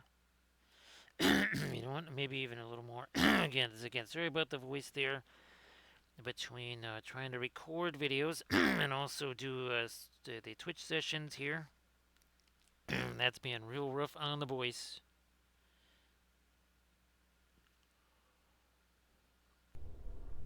Who enters my domain? Thank you so much, Naomi. Appreciate that. Everybody, please give Naomi Cat a warm welcome there. Also a follow. Go ahead and do that. Great to see you there, Naomi, and thanks again for the raid. Very brave because Naomi chooses to enter our domain. So thank you very much. Appreciate the raid. And of course, if you want to share some stuff in the chat, please go ahead. Thank you so much. Hello, little hobbits. Spark my ganja. So again, you say you're not Aragorn. He's like, dude, that is the wrong universe. It's like, maybe it's the pipeweed. I'm kind of confused, but you look like Aragorn. He's like, does he really have all kinds of cybernetics? Because yeah, this is a Cyberthuria universe here. Let's see what happens on our big Gandalf 6 for Naomi. We haven't had a 6 in a while. There it is. Let's see if we can get one of those here. Almost. It was a 5. Oh, thanks, Naomi. Appreciate that. Naomi, again, if you want to share some stuff in chat, like any of your nids there, please go ahead. So this is actually the I'd say the last of our Cyberthurians, but we've done one or two more. Here was what we did last night on stream. There we go. There's the Green Knight. Plenty of cyber elements right there. This was a tutorial video we did just a couple of days ago. There's Cyber Galahad, like so. And we've had a blast again doing figures and busts and reliefs. Here, let's get Nimue out here. There we go. So there's our Cyber Nimue and bust and figure form. We also have Lady of Shalott in bust and figure form with the mirror. And boy, there's we've got, well, here's our, we can show our Morgan Le Fay. We also have the bas relief version of her too. So there's figure and bust, and now bas relief. There we go. So Terry C's, how are you doing? Again, thanks for joining with the raid.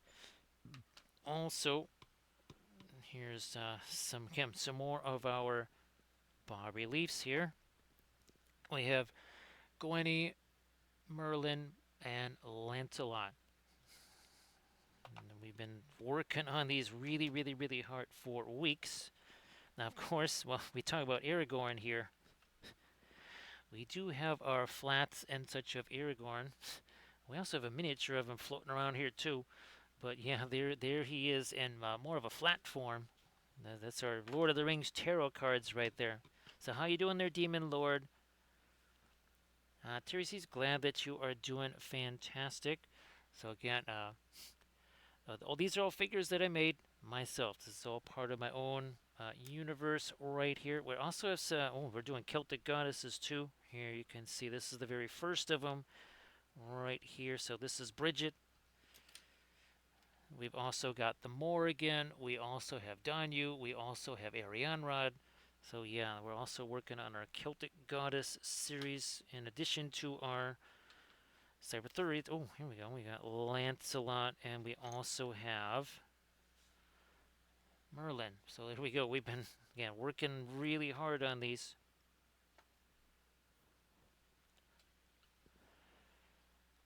Thanks, Naomi. Appreciate that. And again, like I was saying, there, if you want to post a link or anything like that to some of the things that, well, if you got any other nids there, maybe ones that work in progress or something, ones that are already painted, I can building that. Actually, it's way easier, Naomi. I prefer actually making my own things and printing them out. It's easier. That assembly stuff can be not easy, right, Naomi?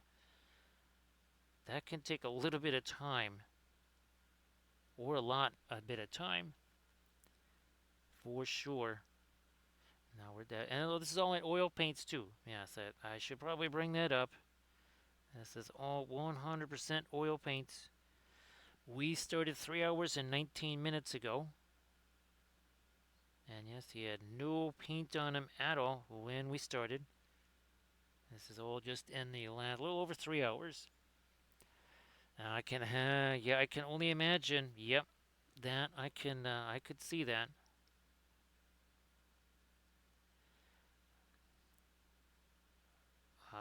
It's almost I would rather be working on the old metal figures that we used to work on all the time.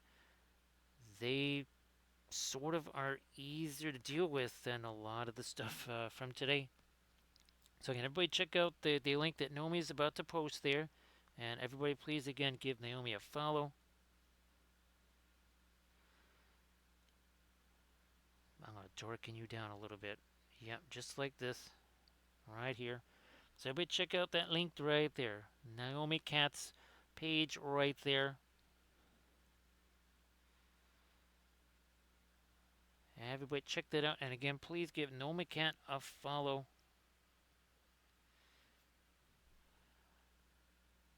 Here, let's get more of this going. Now, we do a bunch of other things too. We do terrain. I mean, all kinds of different stuff, whether it's regular figures or even sometimes our 1800 scale warships, or we have our own line of ships that we are also working on. Look at that, a fabulous Harad ship right there. So again, everybody check out that link that Naomi just posted and give Naomi a follow. I'm going to try and get this stuff a bit lighter here. First, we're hitting it with the little bit of the manganese. Then we're going to get some of our Painsy Gray in there too, I think. Here, let's grab some of you. Maybe even a little bit of the Mars Black. Fine. No problem there, Naomi. No problem. It's yeah, it's what's 2:46 here. Yep. It is 2:46 in the morning here.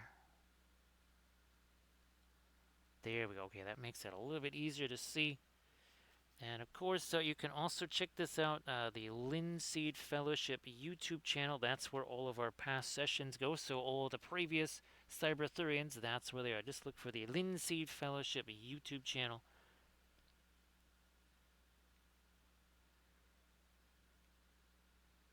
And no, we're this is the last of the things that I can do before Adepticon. Yes, Adepticon leaving Monday. So just a couple of days from now. And all the folks that are heading to Adepticon, safe travels to everybody. Thanks, Surface Tension. Appreciate that. Thanks.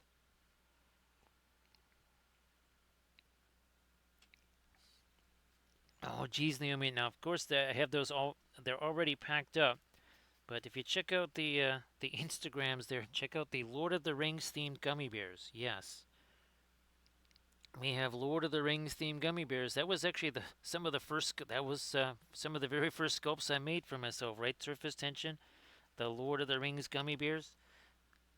That seems like 20 years ago, Surface Tension. That was December. Yeah, we were still painting some of the new ones right at the end right towards the new year. Is that crazy or is that crazy? Now again, these were the first prototypes here. They definitely look much different now. But yeah, we did Lord of the Rings themed gummy bears. Where is our? Here's our Gimli there. So yeah, if you check out the Instagram, just what Peleus on Instagram, there's a whole big batch of Lord of the Rings gummy bears. I think we painted 28 of them. Surface Tension. Yeah. I think I've done 35 characters overall, but yeah, there was 28 of them painted. Oh, actually, you can, I believe. Let me see if I can scare this up here. Might take a little while. Oh, there we go. Here we are. I'm gonna try and find you the link to. There we go. So this is the YouTube link here. There we go. So that should be the Lord of the Rings gummy bears. And that should be just about all of them. At least of the painted variety.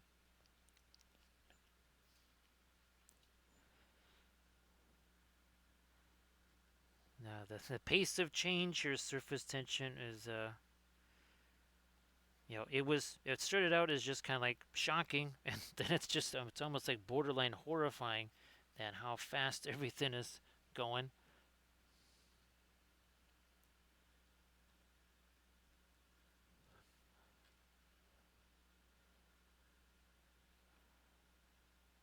Now Camda, I do. Well, I think part of it, Camda, the alkids have something to do with it because they do, because the fact that they set up quicker.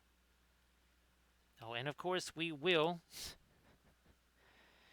get to our autocorrect monster, but I think as a bas relief surface tension with him smashing, literally smashing through the screen or the monitor or whatever, should be almost as scary as that. So again, if your post is unjustly modified, you can also well, expose the autocorrect monster to the light of day.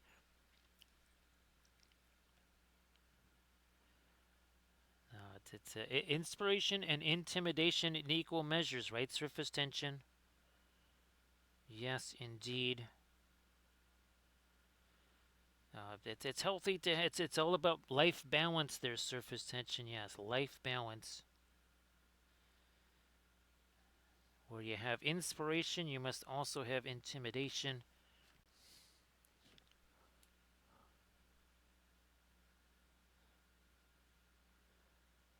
I don't know. I think I might have to make me a little Suno song about that. There, Cam. Look at this. See that? That is super fun. All that little, again, reflection stuff that's going on there.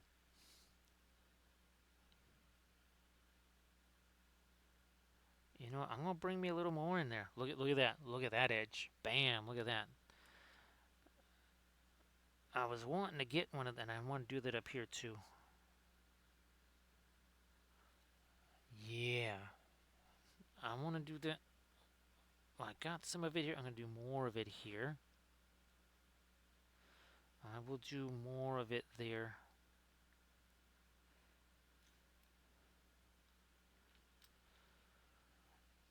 Yeah, okay. You know what? I might even a little bit of the dry brushy stuff going on there.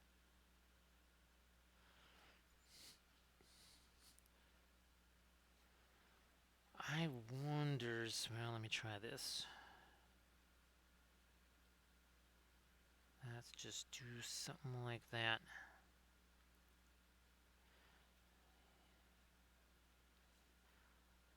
In here.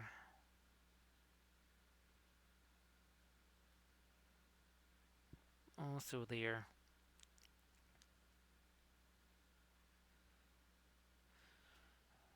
I wonder. I'm looking at some of this stuff right in here. Also, too, I'm wondering if I need to. Here, let me get my. This guy is one pupil here. Can we adjust that a little bit?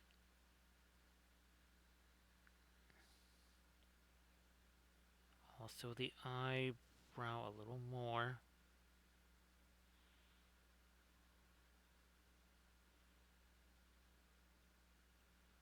Maybe close that off sooner. I'm going to reposition that lighter dot there. Also, here, I'm going to also do that. Let me grab some of this here.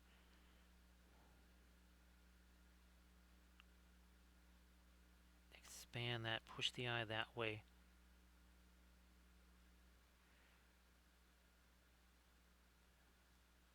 Get that over there.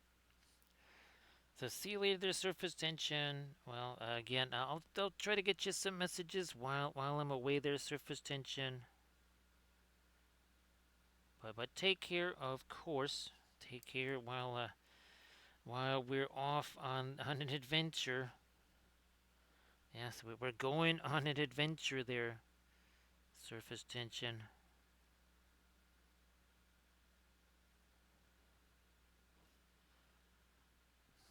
Let me try to take this, some of that, a little bit of our maybe our yellow there.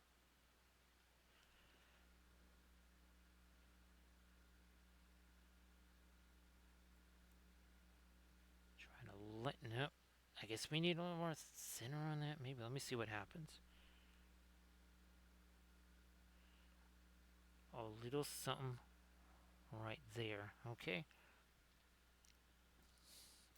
Yeah, now that I've stuck my fingers on those a couple of times, now I think we can go ahead and maybe make those lighter here.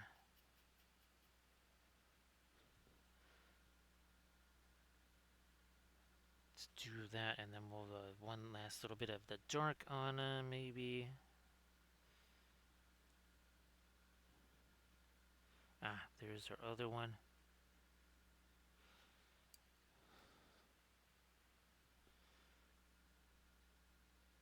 Okay, got that cleaned up now for the darker stuff.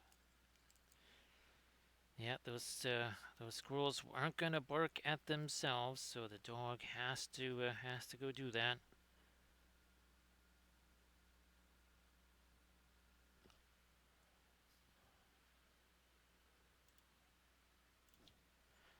Dark around the edges here.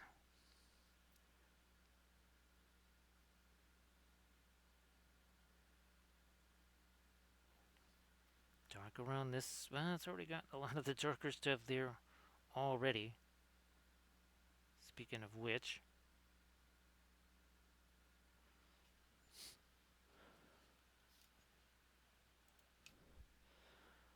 I'm gonna try to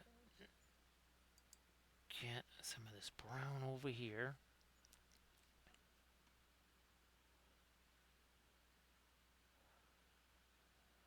I wonder. Now let me do that. There we go.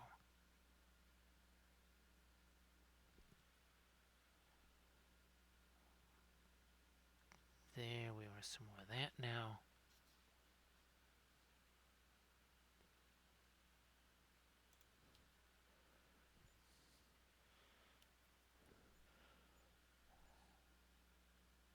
Couple little sharper edges on that stuff. Sharper edges up here on these things. Down here as well. And then a little bit of the blue glowy stuff on those. Here we got our manganese blue hue. That's gonna reflect down here, of course. Can't be super dark down there if we got that light right next to it. And again, we'll be a weighted Adepticon for a little while here. We'll be coming back certainly with more of our Cyberthurians, but also we got all of our Celtic goddesses too. I've got a bunch of those. They're all printed out, ready to go. Now, of course, who knows? Maybe I actually get to paint on some of them at Adepticon, but the ones that don't get any of that, we'll certainly paint those up on stream here. That'll be really, really, really fun.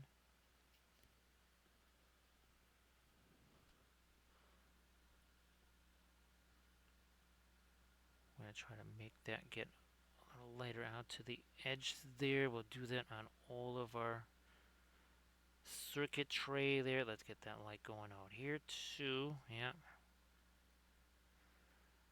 A little something over here, and now the same deal with this circuitry.